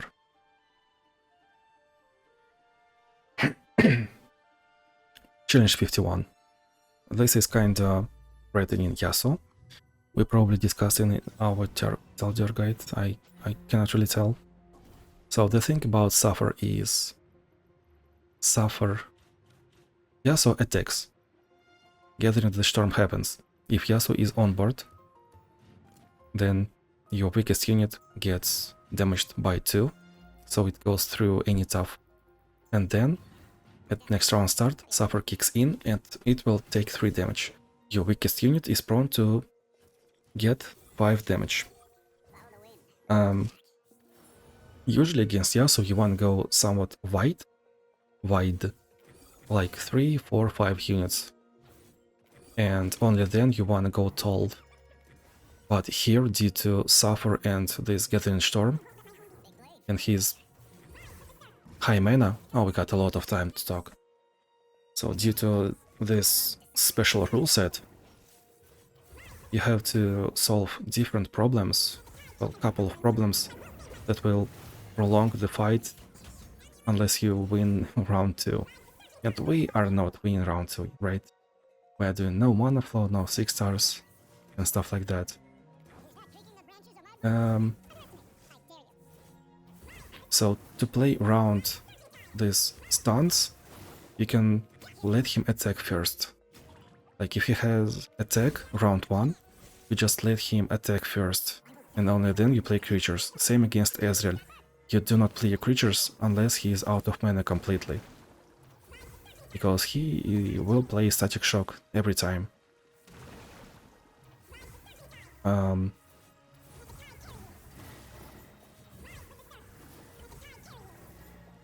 So I chose Nami because she can heal up our Nexus if we let through a couple of attacks, and we can heal up our allies, so Suffer will not kick in. Other than Nami, Nami is prone to be dead, yeah, she can die. And I'm using Echoing Spirit, so we can have at least one Nami on board and one Nami in hand. Crunching Rose Counterplan helps too, just in case. Due to Embrace the Current, I would say that Gale should be playable. But if you are not at 3 stars, or if you do not have Sacred Technique, then this is scary. Like you are supposed to be either at 3 stars or either have Epic Sacred Technique for double the stats. If we wanna be aggressive, look at those stuns. If you wanna be aggressive, you can play Diana and play her signature spell. Especially with Echoing Spirit, that should work like a charm. I would say that if I was not looking for easy ways and finding something really interesting, I would say that Samira and Oath of Guardians should be pretty interesting here, because after image doesn't work.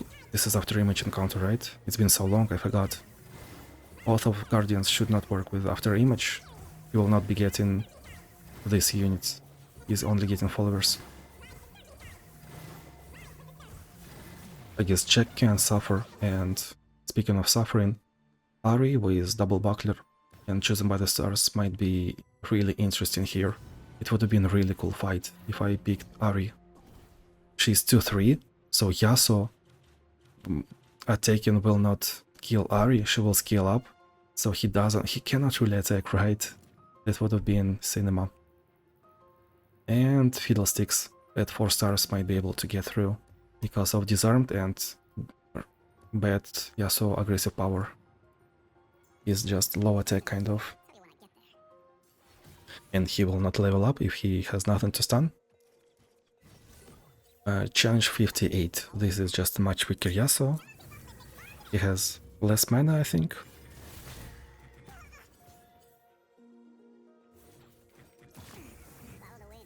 Built over zone discount. That's why we're playing Janna. I'm also a little bit on the Janna hype train. Big fan right now.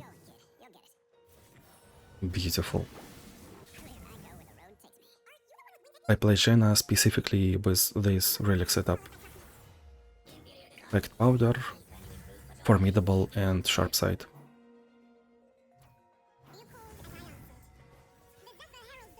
She has pretty high health on her own.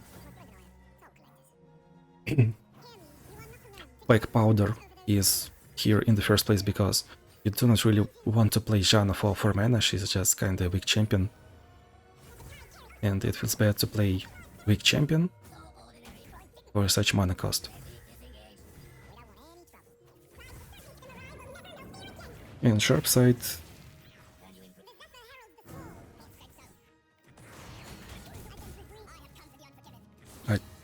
I mentioned Packed Powder, I mentioned... I forgot, did I mention? And Wild Vega appears. I guess I didn't point at Formidable. So Sharp Side makes here not a bad character. And Formidable just empowers that playstyle.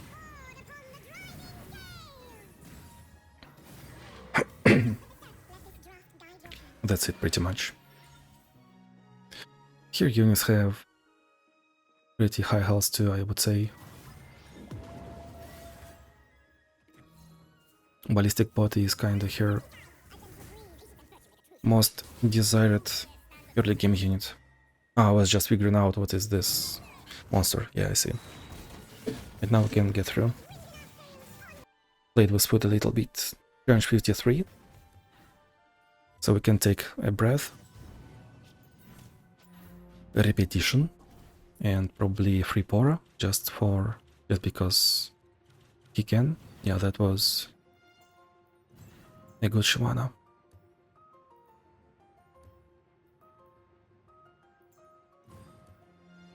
Play Dragon Boons on Shyvana. But why did you not pick that? Okay, let's talk about encounter. So we got Swain and Tahm Kench with repetition. Swain really wants to level up, and this time he might level up because he got some mana, got some upgrades. Repetition will help.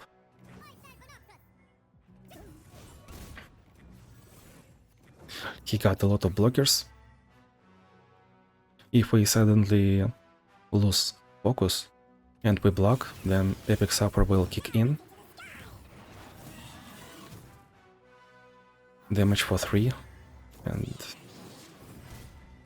that's how Swain levels up. Well, no time for Swain. Titan X on Shyvana. Yep. Tahm Kench with repetition means that he really wants to eat. Like, he insists.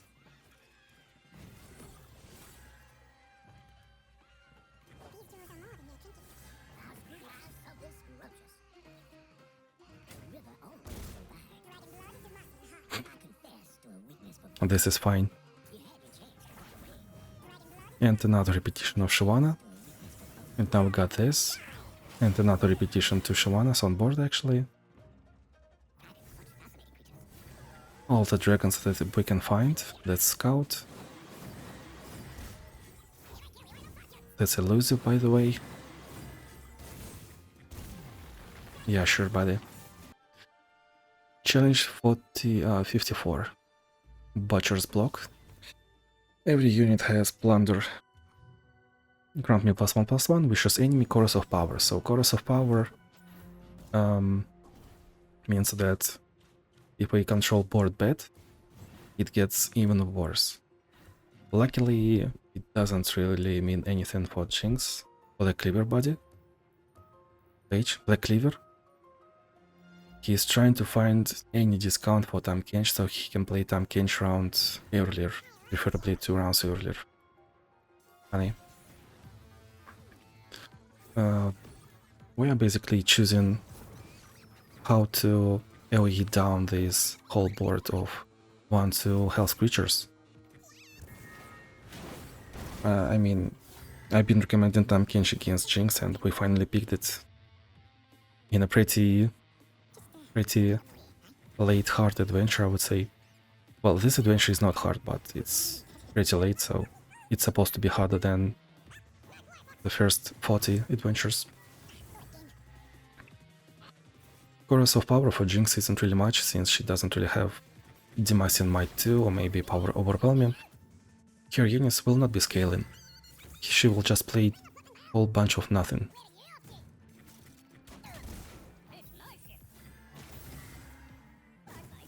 And that's it. You can play Avalanche, Avalanche supports, Berserker Bucklers. That's pretty normal way to play against Jinx. We've done it 10 times this month, I think. And 5 times against Misfortune too. Ekatima, good prediction.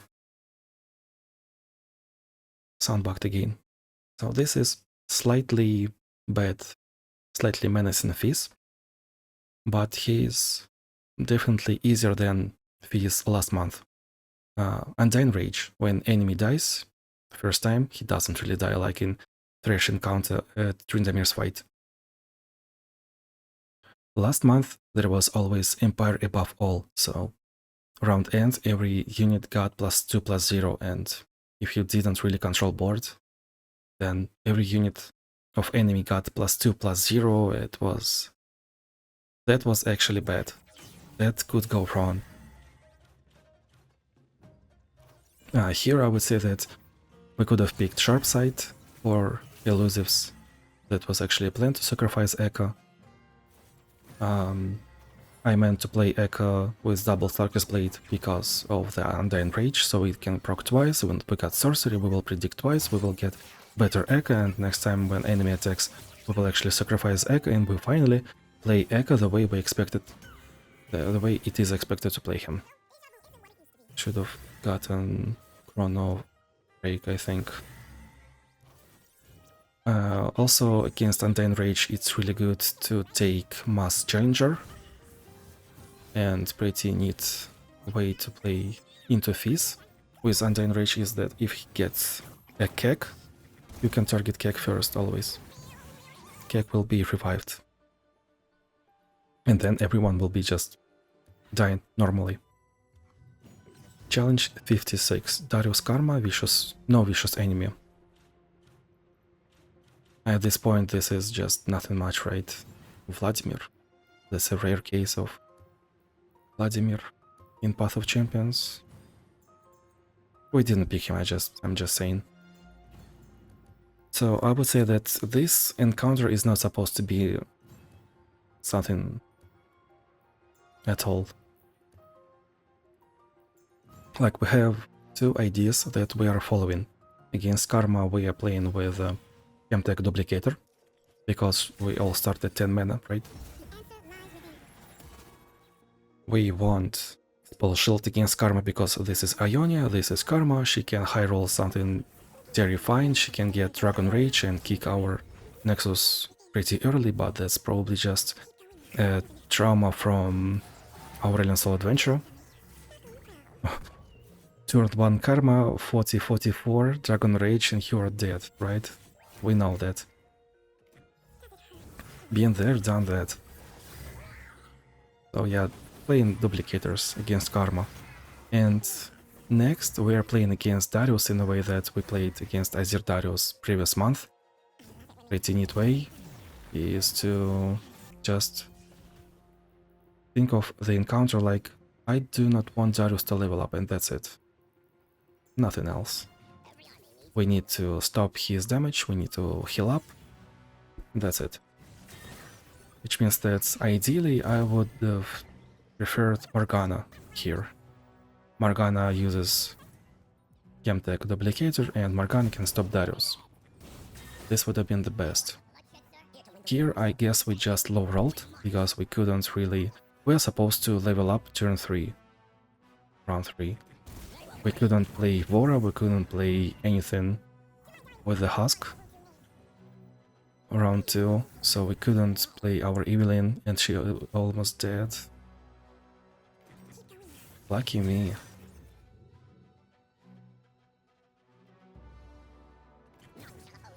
This is a fine way to survive. Fancy feat, I would say.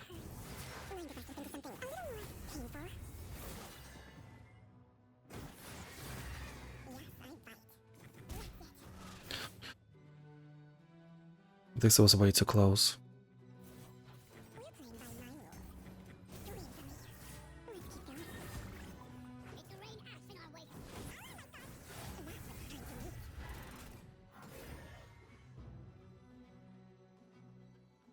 And now everyone is stunned. BEA beautiful. And this will also heal up, help us to heal up. 6-1 Darius. One-man army. No, she's not sharing lifesteal. Draw 2 and defeat gracefully. Challenge number 57. This should be single Lulu fight. As I mentioned previously, right before first challenge in our small stuff discussion, I found a way that satisfies me against playing against Lulu. I'm playing Fiddlesticks now. Quick attack, Challenger, that's pretty good now. Yeah, that's good. Crystal is good. Murder Bridge, small stuff, Adoribus. This is a hell of an encounter. Kinda sad that there is just one fight because I really want to use Chinks here. So we can low roll in many different ways. They can get Kindred that will control board just on demand. They can get Kain, Elder Dragon, maybe Gwen to heal up.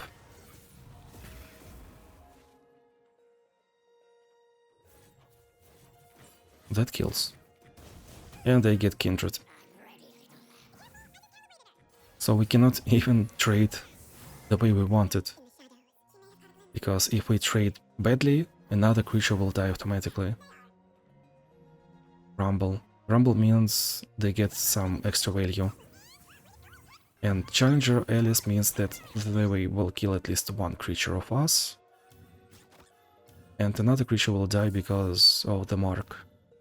No, why are you... Well, whatever, that's fine, yeah.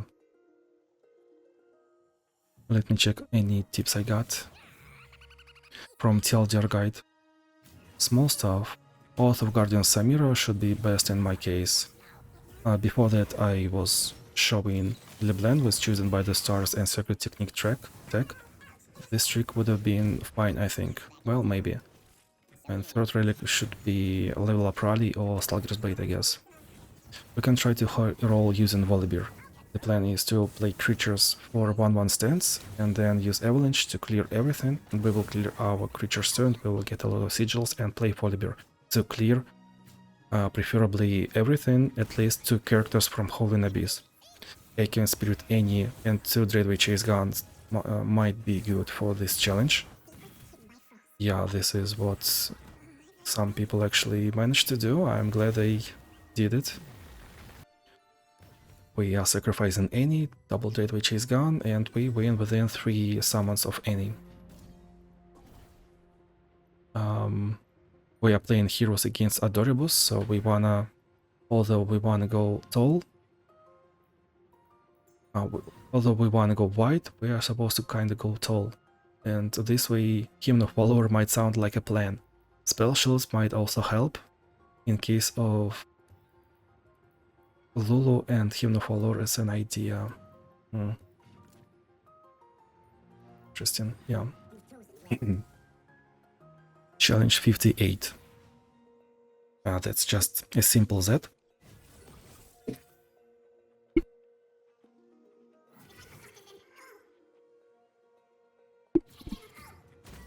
This is just simple as that. Interesting sacrifice, because I planned this spell onto that and planned to damage this way. Cool. Really, really cool. Playing against that, we are playing against his ability to attack Nexus. I mean, his power.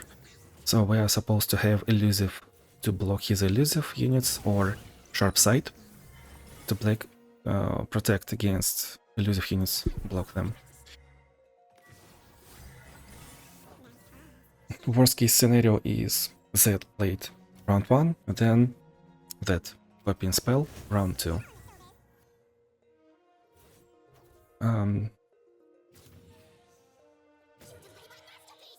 We are protecting our Nexus as hard as we can. So playing Kindred against that is kinda my old school signature thingy. Random Callista, just out of nowhere. Yeah, Kindred did pretty good, I would say. Good old days of playing Kindred, you know. Well, due to Shadow Isle's discount, I guess Thresh would have been nice too, but now I see that nah, Kindred is just better. No, Kindred is just better. We are protecting our Nexus so well. We are at 40 and they are at 10 mana basically. Impressive. Really nice. Oh, and Shadow Isles, you know. There are Viego, there are Gwen champions and constellations, and we are playing Thresh, Kindred, really. Well, I guess you can do that. Why not? Styling. Challenge 59. Do fight and counter, time Kinch into time Kinch just because we can, right? Train. We did train. No, dude, something else. That's a high roll, mana deposit. So, we are playing against time Kinch, and Kai'Sa only got Minimalist. Minimalist means that it's basically a better start for us. Straight up better start. And this can be solved by many different characters.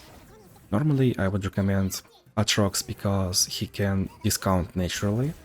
It's one of the most fun mechanics, I would say. Ooh, yeah. I devour him and I got his signature spell. That's so cool. Besides Atrox, Evelyn should be pretty good, because Evelyn is exactly...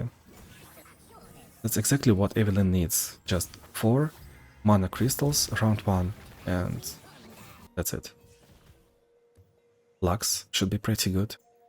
She can get mana crystals from her spell, and if you high roll at shop, you will get another mana crystal. Somehow, someway, you might get another spell, 3 copies of spell, you might get Elixir of Sorcery or something, and you'll be at 6 mana, so you might even not change Duplicator. Blinder or Minus 2 cost might be really good, or Disciple of Shadows if you got that epic relic, just in case if you are using 5 cost champion like Talia. And Talia is pretty good for minimalist encounter overall, but you need some way to play her. Like Disciple of Shadows or Plunder, as I noticed. Archangel stuff is pretty good for this minimalist stuff. Like there is a huge difference between 11 mana and 8 mana. And if we go into the next round, into third round, that's once again a huge difference between 12 mana and 18 mana. Well, I decided to walk out Tahm Kench because he's pretty good against Tahm Kench himself. He's pretty good against Kai'Sa, since we got just one more tempo, one more turn to develop, and that was pretty good. Challenge 60, this is another where you are probably supposed to take wildcard. This is one with the chess shorts that we got. I basically want you to lifesteal creature. So this is small stuff, plus Noxian Might 2, Vicious Enemy, and Celestial Guidance. And I usually say that, well, I would take Kale into small stuff anytime. Like, yeah, I didn't cut this shot because I wanted to show how serious this is. Like, prepping for this fight is not a joke. Picking Kale here is kinda hard mod, since usually small stuff that's not really counter into Kale. Like, yeah, your creatures from hand will get minus infinite, but, well, you're scaling on board anyway, and you will stabilize within a couple of rounds. And that's a pity I didn't get Spell Shield, you know. A hard mode because of the Noxian Might. This means that round 1 he has 4 more damage. Round 2 is skipped, but he is basically at +8. And then round 3 on his second attack, that's +12. That's +16 total. So if he was supposed to deal 30 damage against your small stuff, he's now doing not 30 but 46, which means that you are dead and you have to solve the issue. Well, luckily I survived due to lifesteal. I think if I didn't get lifesteal, I probably just would have been 69 out of 70 this month. I don't know. I mean, Voidlink is pretty good too, right? He has a lot of mana and that's a nice one. I was actually thinking about playing Voidlink on my attack, so I could have gotten 3 mana crystals. I also decided to get Living Weapon because of small stuff, and Found Fortune because I wanted to have another way to stabilize. We attacked because we value our health more than his health, like I was forcing a trade. Yeah, this fight looks much easier once we got our Voidlings on board. So, Kale, if you do not have Kale at 3 stars and without this relic, I definitely do not recommend her, and I just genuinely would not recommend this Kale. Like, that's a 50-50, that's a flip. Yuumi looks like the best choice for this small stuff, as Yuumi usually is. There is just close to no room to make mistakes. Diana with Corrupted Star Fragment and Econ Spirit might be good enough. So you scale, you buff ally, then you get that ally stats and you might win it, even without that many problems. I cannot really tell. I forgot how to play Diana into aggressive things like that. Like, you can stun unit, but can you attack round 3 or do you need to wait more? I'm a little bit out of the loop. Got the rust. Due to... I'm speaking about challenge 60 right now. Due to shop, I would definitely pick Vex, and that would be probably my best choice. But other than Vex, I would say that Jinx is like... Jinx Aurelion Sol is what you're supposed to play, sadly, against that small stuff. Challenge 61. So here we are playing against Katarina. Mostly not against Tahm Kench. We got a landmark that gives mana back. This is basically for us, not for them. They can utilize it, but Katarina will not be having much of that. I'm Kinch too. So we are drafting, we are picking against Katarina in the first place. And Veigar is one of the best options into Katarina.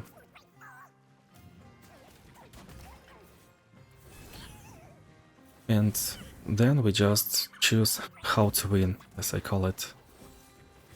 Just thinking about this landmark, good choices would be Kale, might be Eka, might be Victor, and by the way, Victor for previous challenge number 60 might have been not that bad. If you have him at 4 stars, probably. You will scale. Yeah. I will think about it. 60 Victor.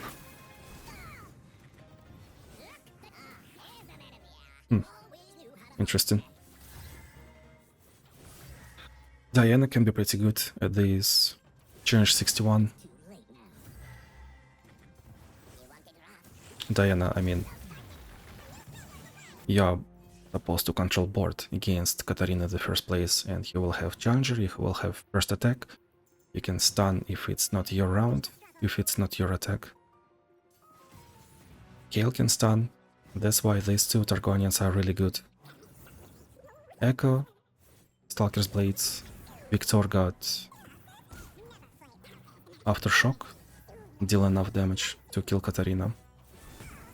And Veigar is just best. Oh, this is the one. Ash thinks she's in the team. Well, sure, you can attack like that. Saving some darknesses so we can level up and do bad stuff. Okay, how win? And that's it.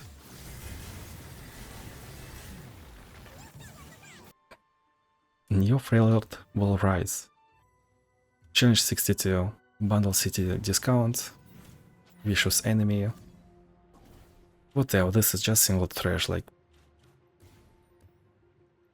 I mean, against Thresh, you are on a timer. That's right, that's correct. If Thresh has 9 mana, it's like boss is in the rage mode. If you ever played World of Warcraft, that's an enrage. It might go terribly wrong, you might finish him, but he might find some interesting way to kill you. Like Ledros and other stuff. Here I am picking Vex just because I guess I wanted to have some fun. There is no way I'm picking Vex into a single fight encounter.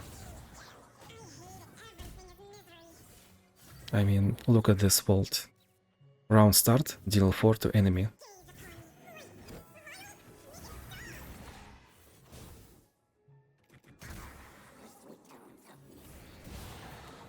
Beautiful.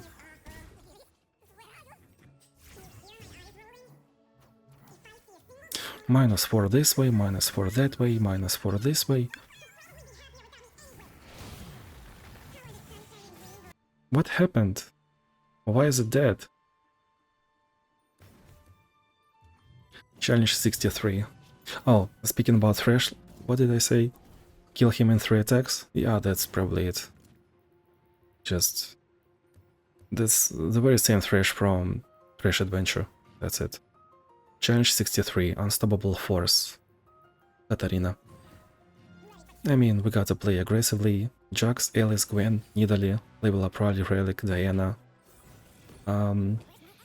You can still play Veigar, but do you really want to? I guess you can.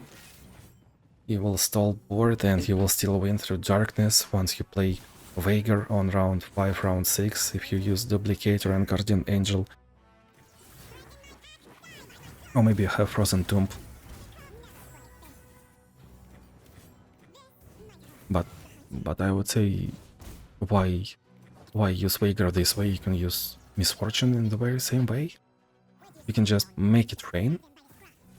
Make it rain once, make it rain twice. Grant generous counterplay, make it rain thrice.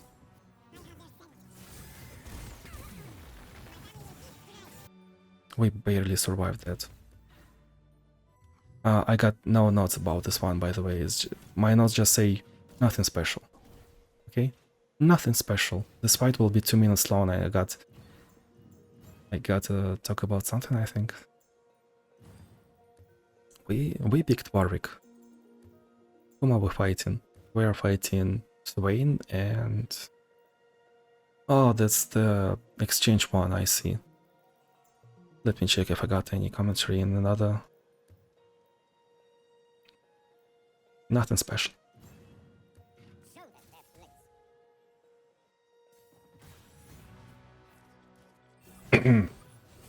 So if I recall correctly, we are playing against Swain and Gangplank.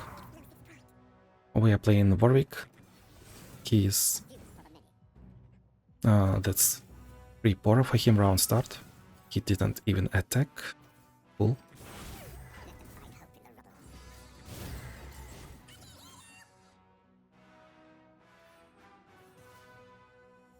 Against Swain, we wanna play round Suffer.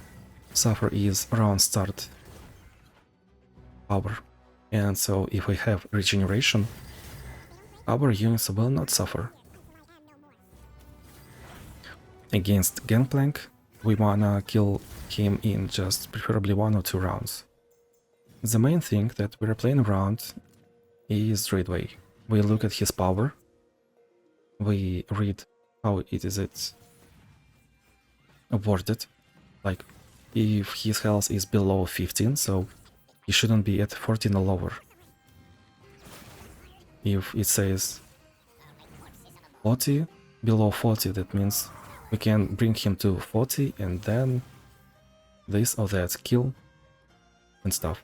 And also there is an interesting thing about Kek. If you wanna bring him to say 20 and he will summon right away at 19, but there is Kek that you're attacking and he suddenly plays warning shot, then he will summon right away because Kek disappears, right? And you got overwhelmed most likely. That's something to be mindful about.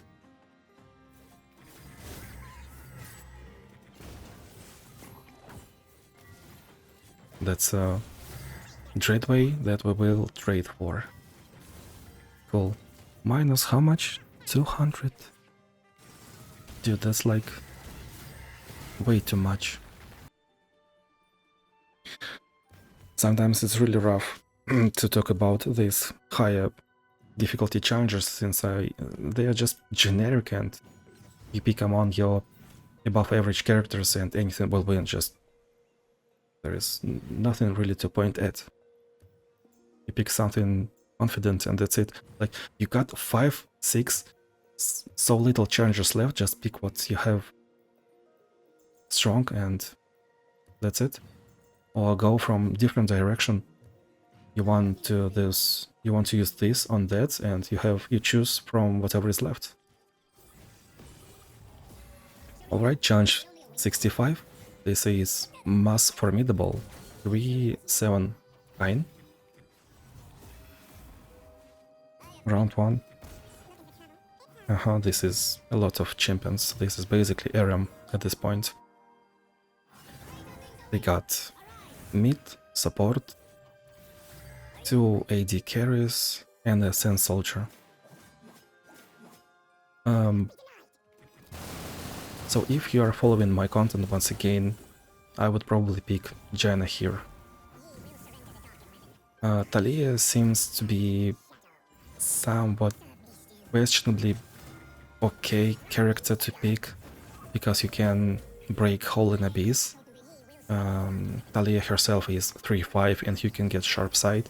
If you got that old school way to play Relic Starforge Gauntlets, then you will have Sharp Sight, Sharp Gauntlets, and that's like the way you wanna play. And you get Formidable for free. And if you have on Talia, if you have Grumpy Beer page upgrade, then that's the way to go. Generally for Formidable I would say Kain, Volibear, greater than Y, greater than Jana, greater than Talia, probably. Depending on level of upgrades, but on average it's this way. Main problem here is, of course, just high roll potential of the Holy Abyss. 4-7 round 1, and then this. Yeah, obviously it's really annoying that there is also Ezreal, and against Ezreal you probably want 0-3 sharp sight on some characters. It should be a good option. And Regen in common slot. So yeah, like, so generic to have sharp sight in your rare slot, Regen into your common slot, and maybe Buckler in another rare slot if you are level 25. That seems to be like a good fight. And also you're supposed to have at least 35 Nexus health, obviously. I used to talk about Nexus health in my previous guides, but I don't know what happened, I just forgot about it. Challenge 66. Nautilus Gangplank. These two build water citizens again.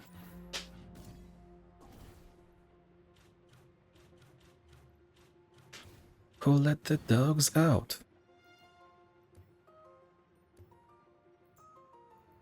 So we got Warwick. And I got, yeah, this is Mercy Killings. Like, I got no notes about this one too, and I just can't tell that this is Mercy Killings because I picked Warwick out of the blue. And this is another small stuff. I see, I got no notes for the longest fight in the game. Generally against small stuff and Mercy Killings, you wanna protect in the first place, you wanna your opponent to starve. Yeah, he got a lot of cards, that's bad. And Gangplank can nab a lot of cards from our deck, which doesn't make it easier. That's unlucky.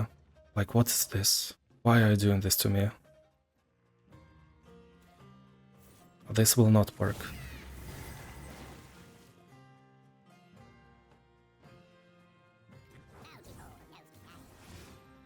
You should protect. And it's gone. It's gone anyway. That's a 1-1 Nessus, and he got Dreadway. And Dreadway is gone. Dreadway Mia. Dude. He finally played it. So yeah, this is how we basically starve our opponent out of cards. And I find it really fun to play Warwick 4 stars into Mercy Killings because his 4 stars just means that if enemy unit has 2 more health, it will basically die. Round end, it will die. Also, be mindful about this one. Regeneration does not work into Mercy Killings. Mercy Killings triggers first, only then regeneration. Caitlyn seems to be pretty good into this fight.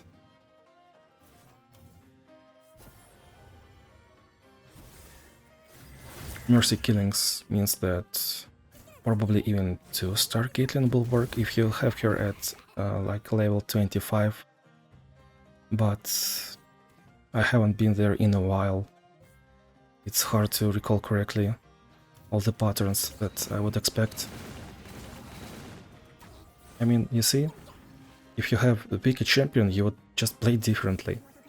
I'm playing right now using Guardian Angel, Stalker's Blade, and Acorn Spirit, like I'm somewhere in between. And if you're under-leveled, under-upgraded, you might pick Archangel Staff, or you might wanna play Grand Generous Condor plan that actually makes you want to have Archangel Staff. And you have to sacrifice either Guardian Angel or Stalker's Blade. But Stalker's Blade is your like finisher.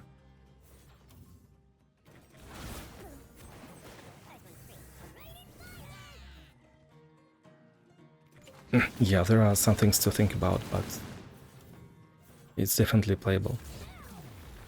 And this is small stuff.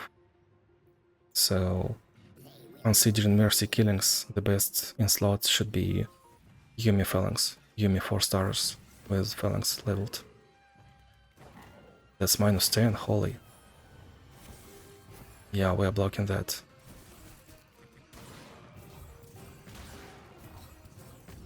And he's almost deep. That's funny.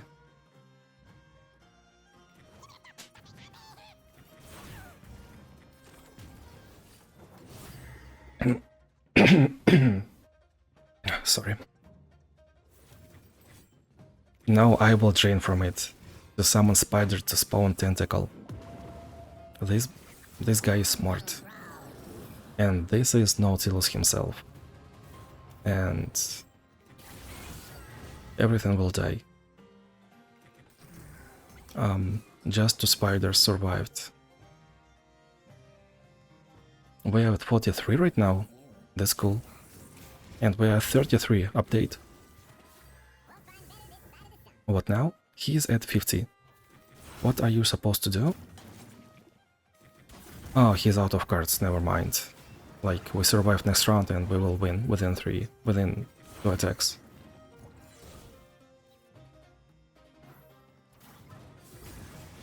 That's a barrier just in case. I feel like there was a misplay, but whatever. Ah, there's... Wait, did we not have Warwick yet? Did we low roll this terribly that we did not have Warwick yet? I mean, I was saving Spell Shield for Warwick most likely. Yeah, here we go. Yep, we were saving some spells for Warwick. Who let the dogs out? This is just whatever I know. Quick attack. We got overwhelmed after we attacked, if I understand it correctly. This can actually go through. They are fearsome, so we cannot block it with... yeah. 9-3 is the best blocker, not 9-4. Whatever. Yeah, nothing special, just like in the comment section. Mr. Streamer. That was a cool fight, what can I say? Challenge 67. Discount 2, that's a nice Volibear. Discount 2 for everything but this is Irelia and Victor got Ballistic Bot. And this is terrifying actually. And they got also Howling Abyss. So it's not even about... It's not about this fight being Irelia, it's not about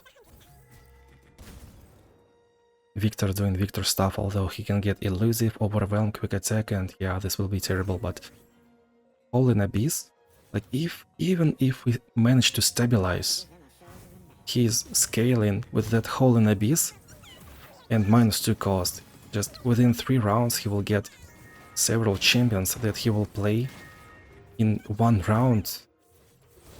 It's like, if you cannot really draw, you will be outscaled. This is a really interesting combination.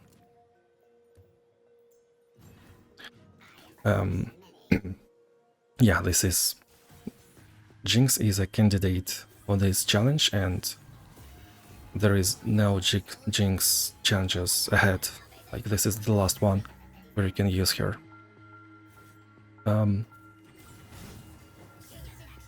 Besides Jinx, I would say that I would have used most likely Vex. And she will be just enough at my current power level, at my current setup.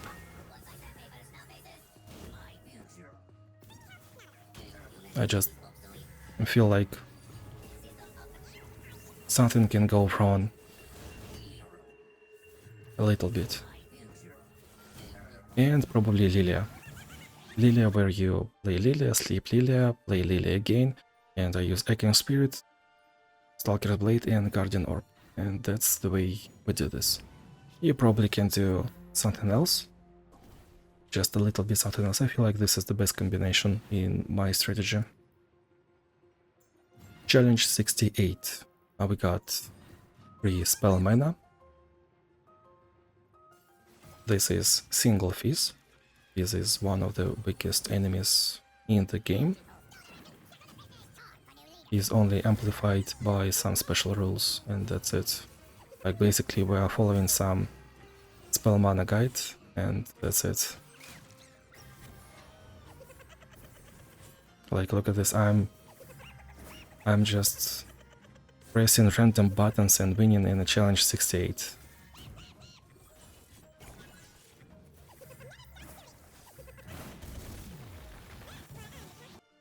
Yeah, so we got a plan for spell mana and that's it. Challenge 69, nice. This is Jinx. With a Grandeur Plaza, we stand from Galio Adventure, and whenever a unit dies, another random unit in hand of that player gets +1/+1. Since Jinx plays a lot of units, finally we got, we were looking for spell damage. That's pretty good Ezreal, I would say. Power Reef. So since Jinx plays a lot of units, someone will actually get some stats. Like, someone will grow tall. And I don't know, I'm just into playing Vex, I guess, and especially into Jinx. If you didn't notice yet, or if you skipped something, my Vex is cosplaying Jinx. If you look at her relics, she's basically cosplaying Jinx.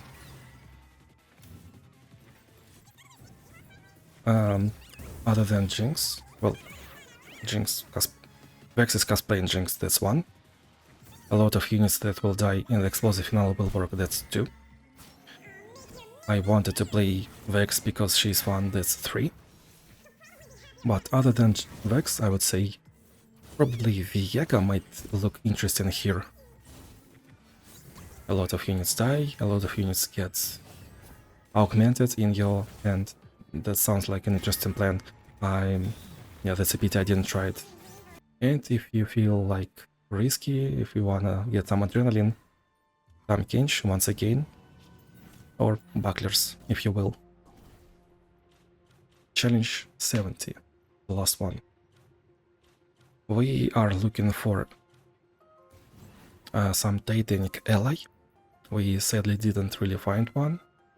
Probably Tryndamere preferred, right?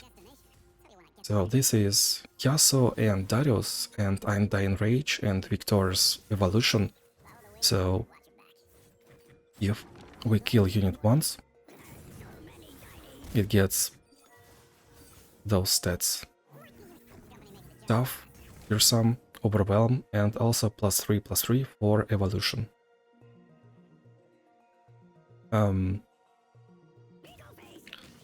I got Volibear out, so this is pretty serious, I guess.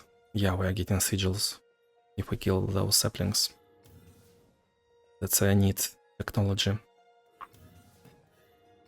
Yeah, he noticed. So, Volibear, just because I'm really confident in my Volibear at 3 stars, with just 1 Stalker's Blade, Volibear is an insane character. Can do really cool stuff. Jinx is not recommended because of Undying Rage. I would say that Gloom works best against Undying Rage, so Vex or Fiddlesticks at least. Vex should be best in slot right after Volibear, in my choices. And probably I could have taken Aatrox. Aatrox because he has average mid-game. He can scale really easily. He got some ways like Furious Wielder to control this Undying Rage. He can heal up if you're low-rolled early game.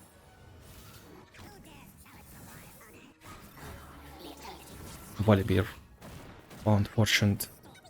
Summon a copy of me on summon.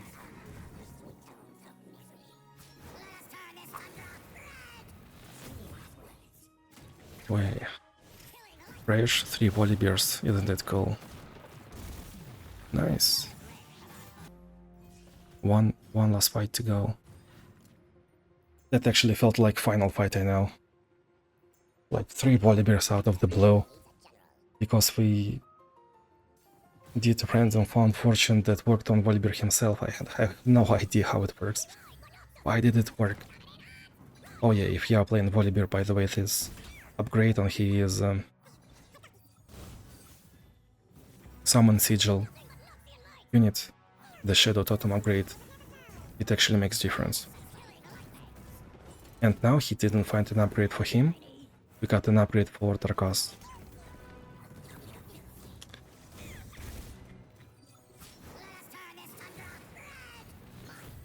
And I wonder if we trigger Undying Rage, he will not attack, but if we didn't, he probably would have attacked. Sneaky, sneaky. I mean, that's minus 20, like, do not kid around. Nice. Well, good job, Mr. Streamer, you even pressed buttons yourself.